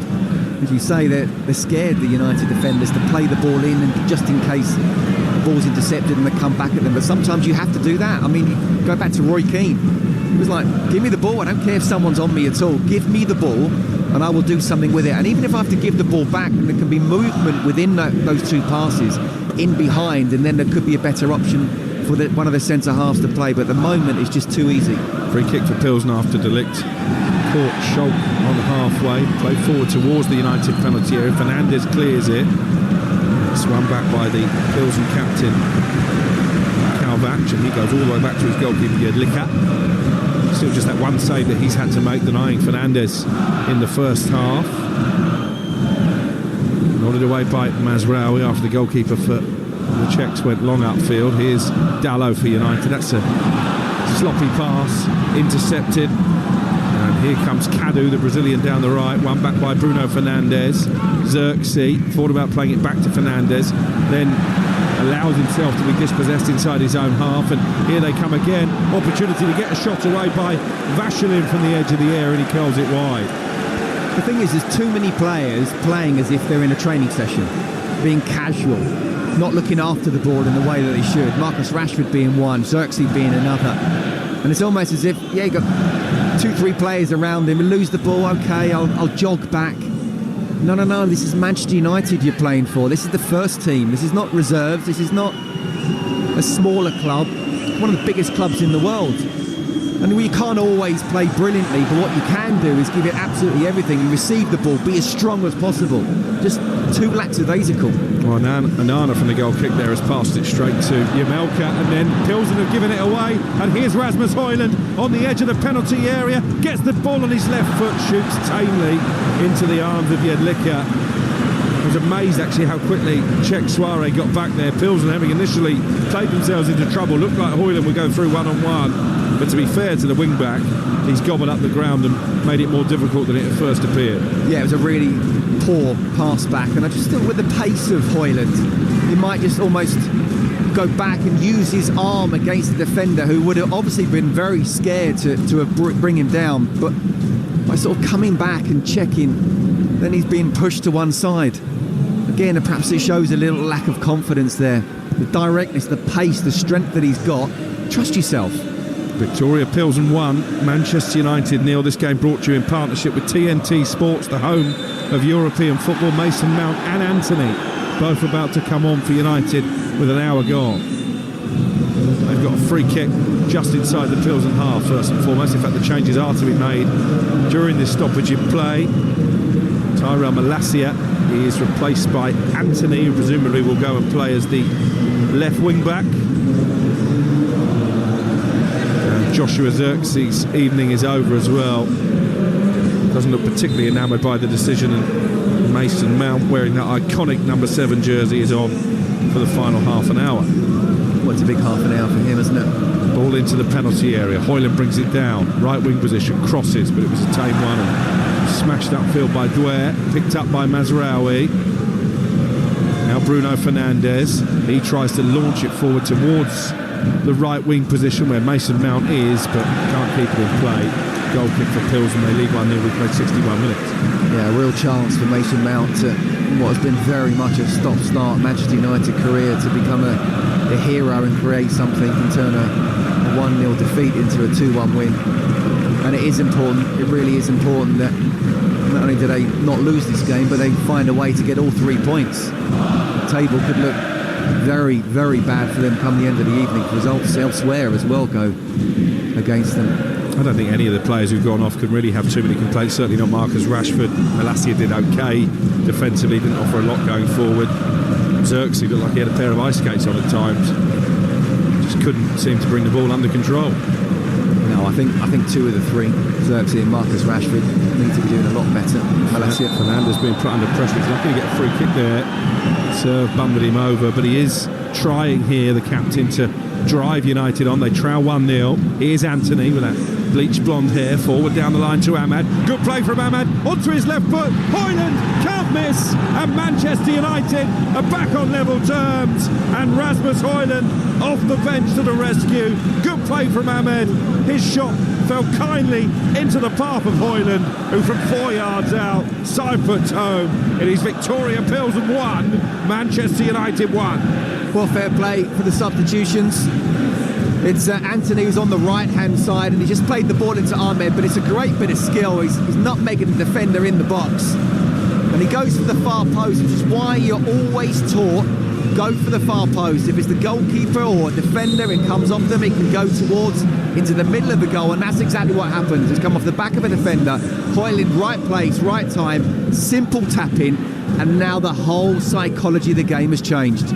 It's his 4th European goal of the season. He joins Rashford and Rooney as the only 21-year-olds in United's history to score 9 European goals, Rasmus Højlund. And now we have a game on Talksport 2. 1-1. still the best part of half an hour to be played. Brilliant from Ahmed, wasn't it? Just getting into that inside right position, getting a little nutmeg, having the shot, and it was a simple tap-in for Hoyland. Free kick here for Pilsen, though. United will need to have their wits about them to avoid conceding so early after getting themselves on level terms. It's going to be swung in from the right-hand side as we look. Pilsen attacking the goal away to our right. It's not a great delivery. Bruno Fernandes heads it clear, picked up by Cadu, the Brazilian. Back out to the captain, Kalvac, and Manchester United again clear their lines. And then Casemiro forward to Anthony on this left-hand side. He rather cheaply allows the ball to roll out for a throw, but he played a part in that goal as well, Anthony. Positive. No, absolutely. And we wonder whether he would be on the left or on the right, but it's Darlow switched over to the left and he is on the right-hand side, and it was his pass that put Ahmad into the really strong position, but still he had a great bit of skill. Just making sure he's able to come inside on his left foot, have a shot. And yeah, it's completely changed now, isn't it? United's the body language looked completely different already. Yeah, and I think Bruno Fernandes played a part in that. I mentioned just before that he was the one, as the captain should be in truth, trying to drive his team on, winning the ball back deep in his own half, trying to orchestrate proceedings as Mason Mount is penalised for a foul. Pilsen have a free kick with 65 on the clock. 1-1 the score. We've got Rangers against Spurs coming up over on Talksport. That game gets underway at 8 o'clock as Pilsen play the ball towards Vidra, the goal scorer. Casemiro has it back down by the left corner flag, clears it upfield left-footed and off Cadu and out for a throw.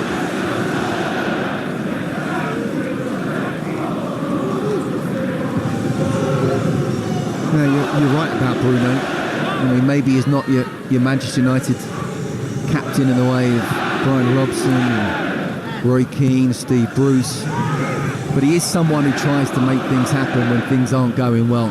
He's been probably United's best player. Mason Mount driving forward. Plays the ball out to Anthony on the right-hand side. It's cleared into the centre circle. De Ligt's going to have to get there ahead of Vachelin, who was strong, but Mazraoui was stronger. So there's a bit more determination about Manchester United since those changes. Here's Dalot down the left-hand side, attacking the penalty area. Only Hoyland ahead of him. He's going to cut on his right foot. Dalot, he goes for goal. He slips. And rather embarrassingly, the ball hits his standing leg and the chance goes away. Here is Anthony on the right. Casemiro with a little chip cross blocked by the captain, Kalvac. But still United probing here, looking to get themselves in front for the first time. 1-1 the score. Anthony into Ahmad. Anthony into the penalty area. Can he find Hoyland? Yes, he can. Hoyland is out-muscled by two centre-backs. The ball's still bobbling around inside the box. Ahmad will try and keep it alive. It's not clear yet. Martinez has a swing at it. Blocked on the edge of the area. Here's Mazraoui, though, for United. Suddenly the team in white are in the ascendancy. Anthony's cross headed clear. It's going to be a throw. Different game now, isn't it? Completely different game. The substitutions have made a difference. The goal has made a difference. And United suddenly look like they have that belief. We talked about the body language in the first half of certain players. Boy, it's changed now. Well, I wonder what the referee is checking for here, because he's just pointed to his earpiece and is delaying the throw-in being taken. Anthony with a ball in. I didn't see anything too untoward. Hoyland goes down under the challenge from Samson Dwyer, but the check is quickly over and play has restarted. That's how it should be done if the PGML are watching. A few seconds, have a look at it, get on with the game.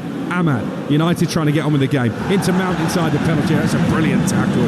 Perfectly timed by Markovic. It's going to be a corner for Manchester United. It's still 1-1. Yeah, it needed to be as well, didn't it? Mason Mount making that run into the box. Obviously, he's sharp, but he's not really quick. And Ahmad plays the ball. If it had been him, he might have got there first. I'm surprised he's not played more minutes, Mason Mount, under Amorim, because he's perfect for this system. With his energy and his pressing ability. Knows where the goal is as well, of course. Here comes the corner. Swung in from the left-hand side. That's not a good delivery from Ahmad. Actually, from set pieces, he's been quite poor tonight. Didn't beat the first man. It's clear behind for another Manchester United corner. Still 1-1. Again, set pieces so important. Bruno Fernandes, being the captain, has said, no. Okay, there's been a couple of poor corners. I've recognised that. I'm going to take this one now. It's going to be a right-footed outswinger this time by Bruno Fernandes. High looping one. De Ligt is decent in the air. Nods it forward there. Asking for handball. Actually, if Dalot was a bit more switched on there, he might have been able to get a shot away. In the end, his cross is deflected behind. It will be another corner, but they're still surrounding the referee. They are adamant, these Manchester United players, that an arm was used in there. Let's have a look. It will be interesting to see. Yeah. VAR actually say something and just say just wait, but no, it's too close, I think. Entirely unconvincing appeal. Corner from the right, 69 gone, 1-1 the score. Bruno Fernandes, good delivery this time. Casemiro flicks it on, wouldn't quite come from Mount, but he's going to keep it alive here. Manchester United enjoying their most dominant spell of the game since that Rasmus Højlund equaliser, cancelling out the opening goal scored by the former Watford striker Matej Vydra for Viktoria Plzeň. Fernandes tries to play it down the line to Ahmad, intercepted. Get another go here, Manchester United. Fernandes into Ahmad again. First time ball forward to his captain, but too many red shirts in the way, and it will be cleared downfield by Plzeň. Casemiro's growing into importance. He's gone down and won a free kick, and they wanted to take it quickly, Manchester United. Ahmad would have been away, but the referee is not happy because the ball was moving. So they're going to have to start again with a dead ball here. 20 minutes to play, 1-1. Bruno Fernandes stands over the free kick for Manchester United. I wonder if this reaction to the changes has given Amorim food for thought for the weekend. Fernandes swings in the ball, Vydra clears it away. They can't really get out at the moment, Plzeň. Bruno Fernandes tussling with Schalk, who's come away with the ball, and it's 2-on-2 momentarily. Anthony's going to have some defending to do here. Schalk into the area, well played Mazraoui. Timed his challenge to perfection and just prods the ball clear. And they were short-handed there for a moment, United. Here's Ahmad, slows the game down to a walking pace, allows the white shirts to get forward in support. Casemiro over the halfway line to Mount, the former Champions League winner with Chelsea. Here's Dalot now, level with the penalty area, left-hand side, plays it short for Mount, gets it back again. Diogo Dalot. Fernandes comes over to help it. Bruno Fernandes, left-footed cross towards Højlund, couldn't quite get there, sliding at the near post, and the ball spoons behind for a goal kick. What a ball from Bruno Fernandes. He's not even looked up, and he's on his left foot as well, close to the corner flag, and he just whipped it across the 6-yard box. And Højlund, I still don't know how he missed it. He's made the good run. Could have made an absolute hero of himself by coming off the bench and scoring 2 goals, and he still might, but what an opportunity, what a ball from Bruno. We're going to see some changes here for Viktoria Plzeň. Adu has come on in place of Daniel Vachelin, so it's a change in attack.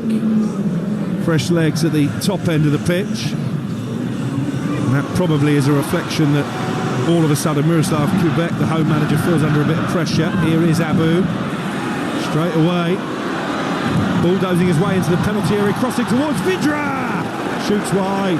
That's a chance for Plzeň to retake the lead. Well, we talked about substitutions making a difference for Manchester United. Looked like it could have made a difference there for Viktoria Plzeň, and still might. Really good run from Adu, 2 United players on him, but he still managed to get the cross in. I'll tell you what, that's the chance. Takes a good touch. Matej Vydra. I've seen him stick the ball in the back of the net in English football in those positions before. You're listening to Viktoria Plzeň against Manchester United in the Europa League, live on Talksport 2 with Enterprise Rent-A-Car. Whatever the mission, home or away, Enterprise helps over 120,000 people every day. 17 minutes to go, and after a turgid first half when, well, if you'd had a few of those strong Czech beers, you might well have fallen asleep. It's come to life in the second. Scott Minto. I love the accentuation on turgid there. It was terrible. You were being polite. No. I'm just trying to be constructive and say, look, of course it's terrible, but what can they do to make it better? And certainly the changes have made an impact. Hoyland has got the goal. Mount is ferreting around at the top end of the pitch as well. And in the first half, I was saying defensively they were good, but offensively not good enough. They need to make changes, maybe give 5 or 10 minutes. You can't have your goalkeeper keep on giving away goals like that and making mistakes like that. If they are to get all 3 points here this evening, Manchester United, I mean, you touched on it as to whether he deserves, his place, his starting place in the Manchester derby at the weekend. I think it's a real question that you guys have to think about, Ruben Amorim. Well, he's rotated everybody else, apart from his goalkeeper. United coming forward down the right-hand side, but Ahmad beaten to the loose ball by Yamelka. Ball played forward towards Prince Adu, but Mazraoui was there and the ball actually was already out of play. Manchester United have a throw-in level with their own 18-yard line down the right. Viktoria Plzeň before tonight with a very good defensive record domestically. And they've only been breached by that Rasmus Hoyland goal, almost scuffing the ball in the end from point-blank range to make it 1-1 after Onana's error. It led to Vidra putting Plzeň in front. 1-1 still the score. Does he say scuff shot on the score sheet? Absolutely. Well, he got 16 goals last season, Rasmus Hoyland, in a team that didn't create him many chances. He's got 6 this. He would argue, actually, I'm doing my job. I think he's a really good player. I just think if the way where Manchester United are, almost where Sir Alex Ferguson took over in a sense, a million miles off, and there's so many important key positions, none more so than that number 9. I think he's a big talent, but it's just a lot to ask him to carry the team at times, or when you're not playing well, find a loss into a win. Clever layoff from Ahmad into Bruno Fernandes. Manchester United fans singing the name of Eric Cantona to a famous festive ditty as Anthony comes forward to the penalty area. Fernandes with a low shot block, might fall for Anthony. Back to Bruno Fernandes again. Tries to shift it onto his right foot, Bruno. And then Anthony underneath the shot, high over the crossbar. It's gone into about the 17th row of the crowd behind the goal. 1-1. Okay, let's go ask you a question. Anthony. Discuss. £86 million, unfortunately, is going to be the price tag that will haunt him. I think it's been difficult for him for various reasons. He's had 1 or 2 issues off the pitch that have been well documented. I think he started really well, and he scored against Arsenal in his first game. I think he's a confidence player at the moment. He looks devoid of confidence. Maybe not just up to the rigours of the Premier League, but I think he's done okay tonight. He's done well. He's made a difference tonight, but it's not going to keep him having a Manchester United career. He's the second most expensive player in Manchester United's history, which is and that's not his fault. A big burden. That's not his fault. I just think there's a lot of attacking players that need to make changes. His serve at the other end, shoots left-footed, blocked by De Ligt on the edge of the area. Into Prince Adu, gets his shot away, blocked again by Mazraoui. This game is really on a knife edge now. Good play by Anthony, doggedly winning it back in his own half. Gives it to Ahmad, and then comes forward the Brazilian. Into Ahmad again, that's good play. Ahmad, 10 yards outside the penalty area. He's got 2 to his left. One of them's Mason Mount. Chance to put United in front. He tried to shoot through the goalkeeper's legs, and it's saved by Jedlicka. That was a brilliant counter-attack, led by Anthony. Brilliant move. It really was. And then it was Ahmad who was on the ball, and it was really unselfish play and great awareness. He was on his left foot, he could have had a shot, but he realised Mason Mount was in a better position. His touch on his left foot just takes him a little bit away, but it's a one-on-one situation, and in those, you've got to find a way to score. Sometimes the chances you say, oh, well, he's hit the target.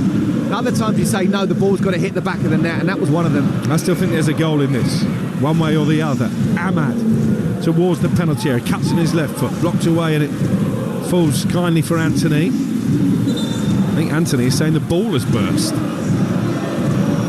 They're going to have to find a replacement.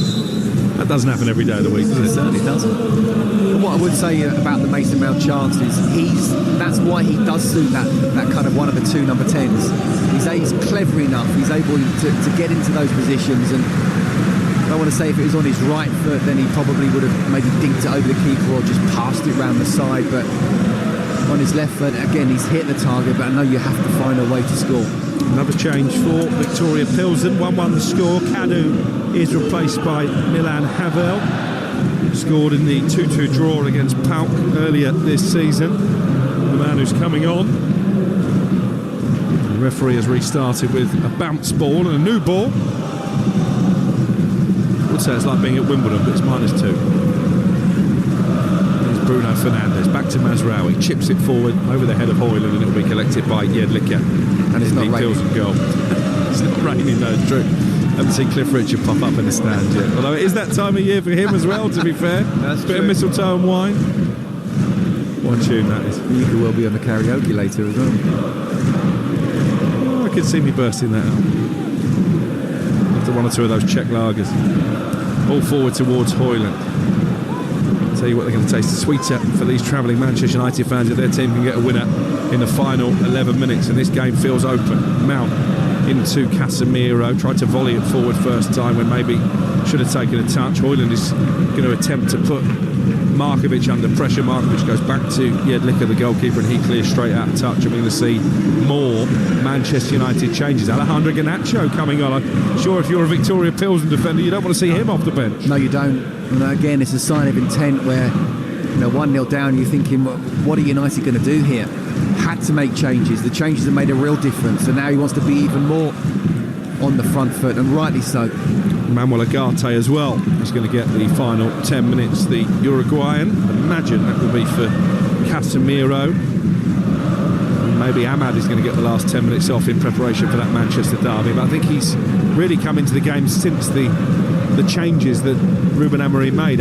Or Ahmad goes out as a wing back and Garnacho goes into his place as the number 10. Fascinating to see what Amorim has in store. Here's Lisandro Martinez. Still think that back three looks a work in progress. They're still a bit ponderous in possession at times. Maybe with the exception of Mazraoui, actually looks the most comfortable of those three on the ball. Here's Ahmad, 10 yards outside the penalty area. Forward to Bruno Fernandes, who's in the box now, right corner of the area. Helps it back to Anthony. Bruno's gone down, and then Anthony's shot left-footed over the crossbar. And that's the issue, the decision-making. But even if he had a shot earlier and 20, 30 yards over. That was about 15 yards over. He's getting close to the goal. Bruno is still down holding his shin, Bruno Fernandes.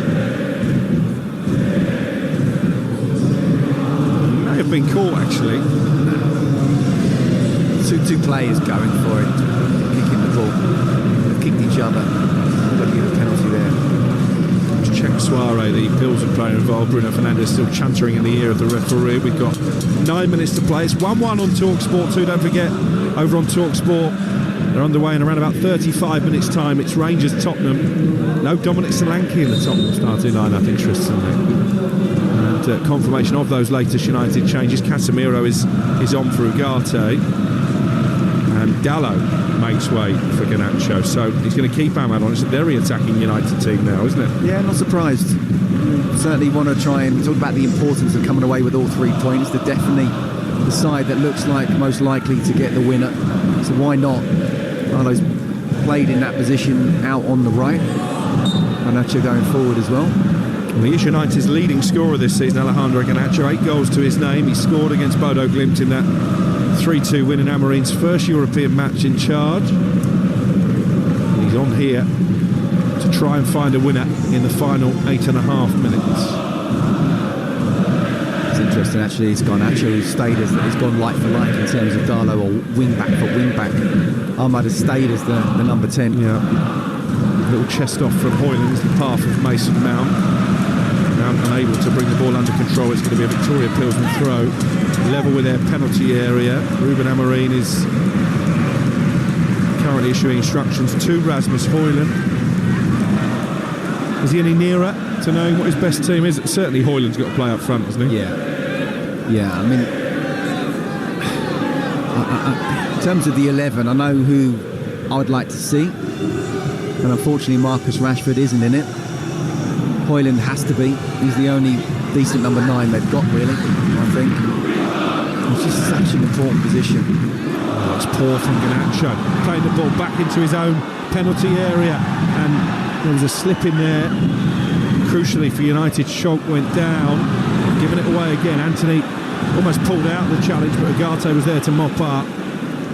Done that too often over the course of the 83 minutes, just played their way into trouble. Here's Garnacho. Guess we'll give him the benefit of the doubt and say he wasn't fully in tune with the game, having just come off the bench. Little step over the ball from Fernandes, finds Ugarte, and now Anthony, flanked by two Pilsen defenders. 1-1 the score with 7 minutes remaining. Still anybody's game. Feels like a big 7 minutes in terms of United getting into that top 8 and avoiding a potential two-legged playoffs early in the new year. They don't want more games. Bruno Fernandes with the ball into the area, looking for Anthony. It's clear. One back by Mazraoui. I think he's had a good game actually, Noussair Mazraoui, once again. Yeah, he has been a good signing, hasn't he, for United? Mason Mount lays it off into midfield for Martinez. Forward to Rasmus Højlund, trying to outmuscle the defender. He got bullied himself. That was well played by Markovic, who clears upfield but concedes a throw.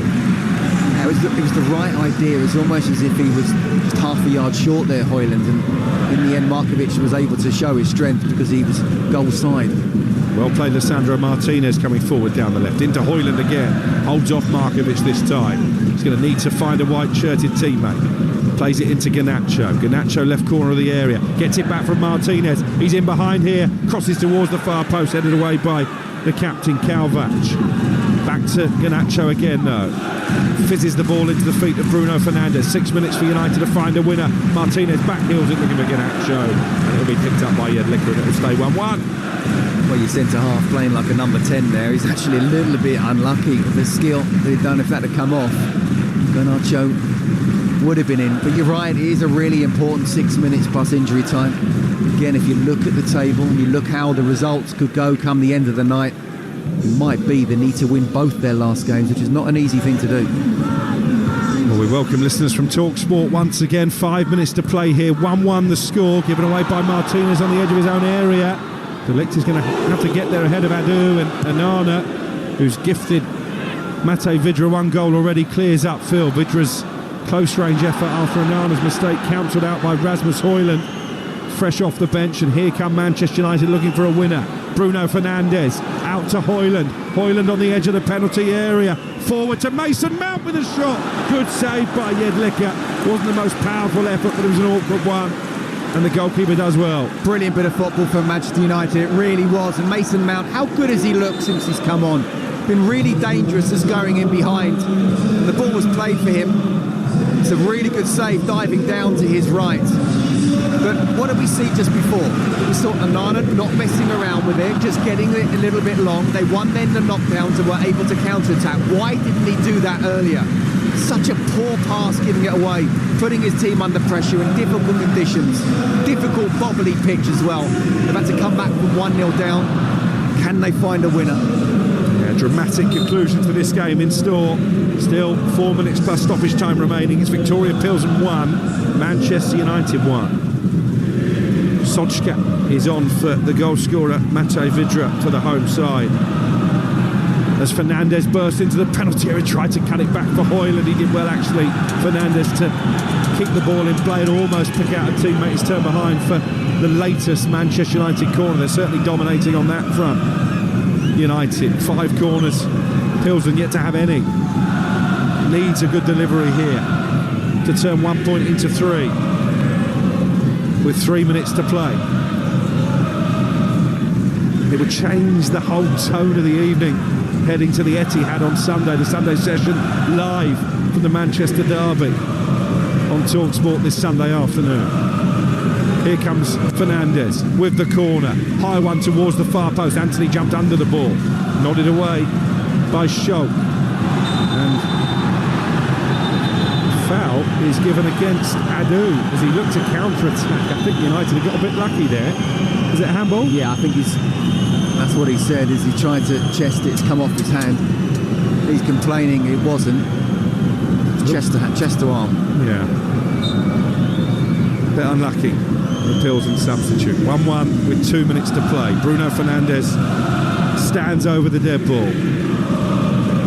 too far out from a shot. He's just going to try and chip this into a dangerous area between the goalkeeper and the penalty spot, I would imagine. In fact, he goes short along the ground into Rasmus Højlund, and it's a brilliant finish left-footed, and Manchester United may just have stolen a priceless European victory, and it's Rasmus Højlund at the double with 2 minutes to go.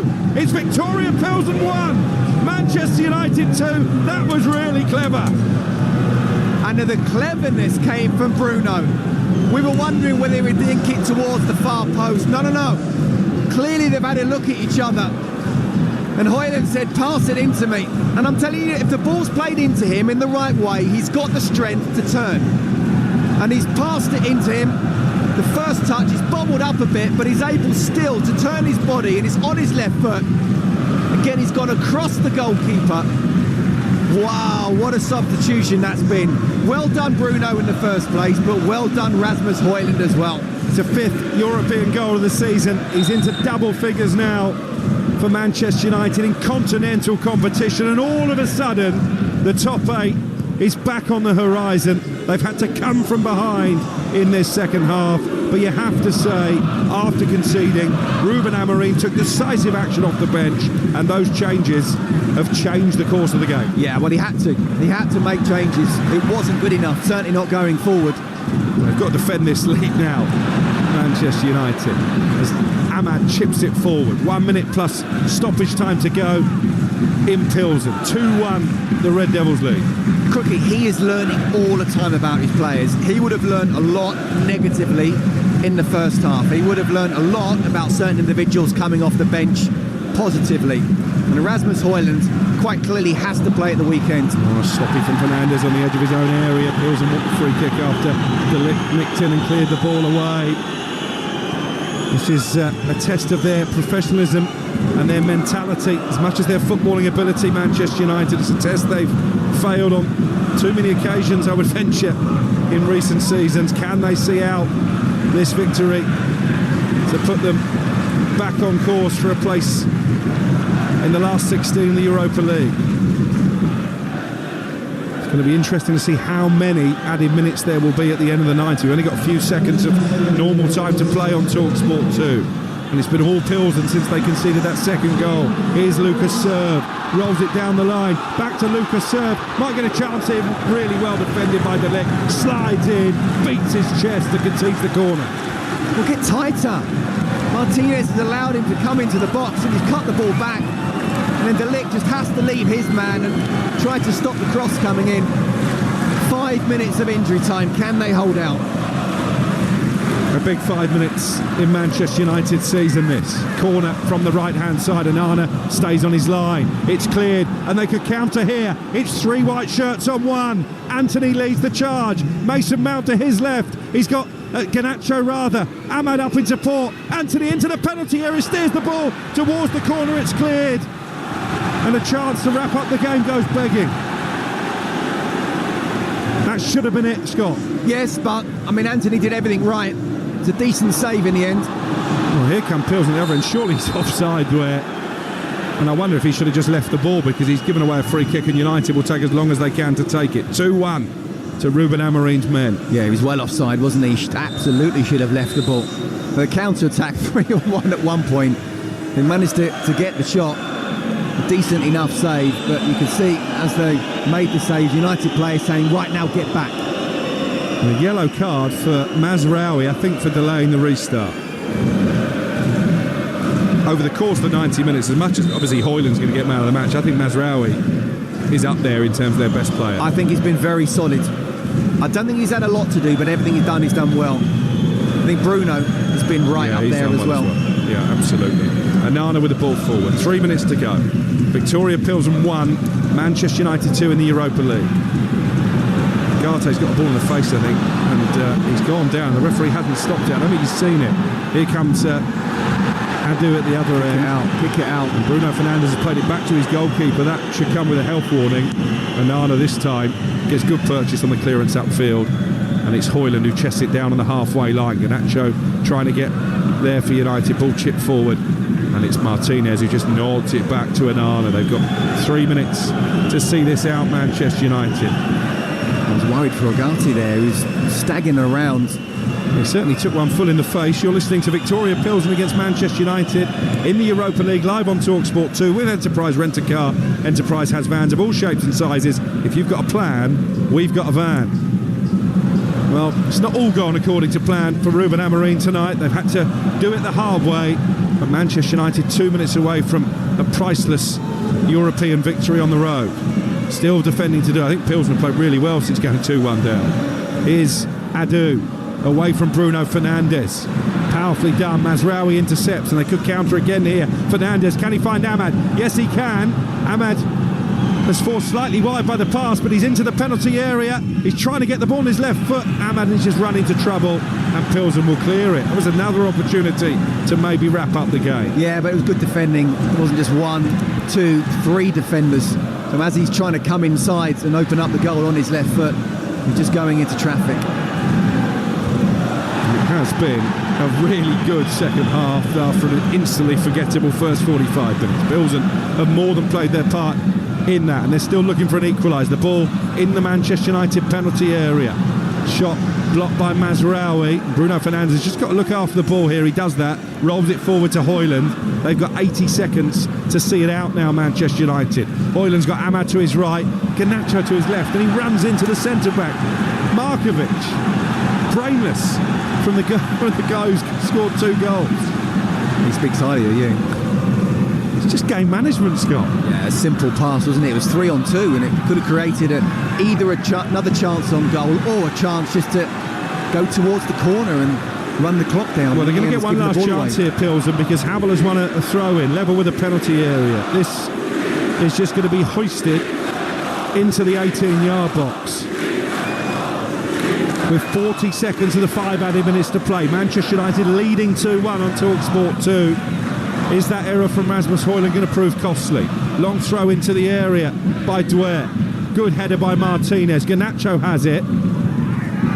Again, he's probably tried to do more than he needed to there, but he has at least, well, I was going to say he's won his team a throw, but the assistant referee on this near side has given it the other way. This will be the last chance now. Literally seconds to go.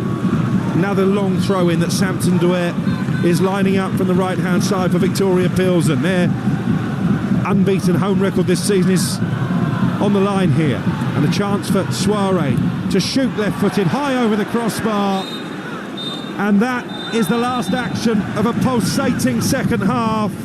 Manchester United and Ruben Amorim back to winning ways in the Europa League, but they've had to do it the hard way after another mistake from Andre Onana gifted Mate Vidra the opening goal early in the second half. Amorim took decisive action off the bench, and Rasmus Højlund scored twice after coming on in the final half an hour to turn a 1-0 deficit into a 2-1 victory. And Manchester United back on course to finish in the top 8 in the Europa League and go straight through to the round of 16. Scott Minto. Well, I didn't see it coming at 1-0 down, did you? I'll tell you what, and that mistake from Onana, and I'm not quite sure what Ruben Amorim's going to do with that. It's a big decision for him at the weekend. It's another mistake that he's made. But credit to Amorim for making the substitutions. I mean, he kind of had to. It's his job. Clearly it was going very wrong. We talked about options on the bench, but Rasmus Højlund coming off the bench. I thought Mason Mount was very, very good. You know, Anthony was decent and positive, so too Garnacho, but Mason Mount, but especially Højlund, were just superb, and that's what you want from your bench. Go on there and make a difference. Bruno Fernandes, he started, and he was always someone wanted to try and make things happen. And it was a really clever free kick where many were thinking, including most of the Pilsen defence, he's going to chip it to the far post. No, he played it into Højlund. Great touch and turn, great finish. And that's a massive win, Cookie.